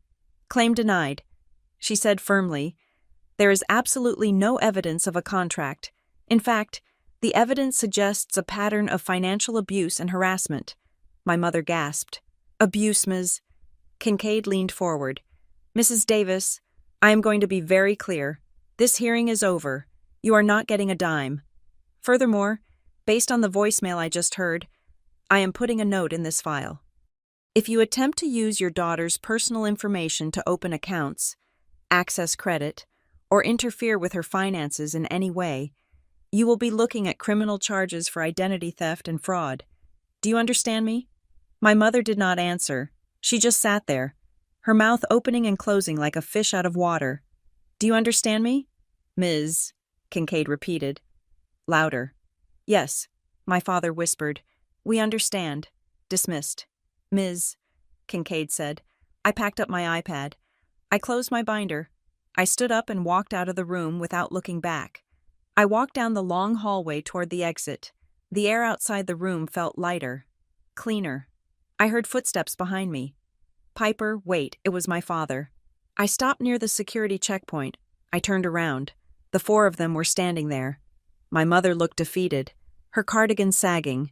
Derek looked furious. Paige looked bored. My father looked tired. Piper, my father said, coming closer. Look, that went poorly. But we are still here. We are in Seattle. Maybe we can just go get some lunch. Talk this out. We can put this behind us. My mother looked up, a glimmer of hope in her eyes. Yes, she said, her voice wobbling. Let us just start over. Piper, we forgive you for the court thing. Just come to lunch. I looked at them. I really looked at them. They were waiting for the reset button. They thought that because the judge had said no to the money, we simply reverted to the default setting where I paid for lunch, and we pretended nothing happened. They thought the bond of blood was a suicide pact I was forced to honor. I adjusted the strap of my bag on my shoulder. I am not coming to lunch. I said, Piper, please. My father said, do not be like this. You won. Is that not enough? I shook my head. I did not win. I said, I just stopped losing.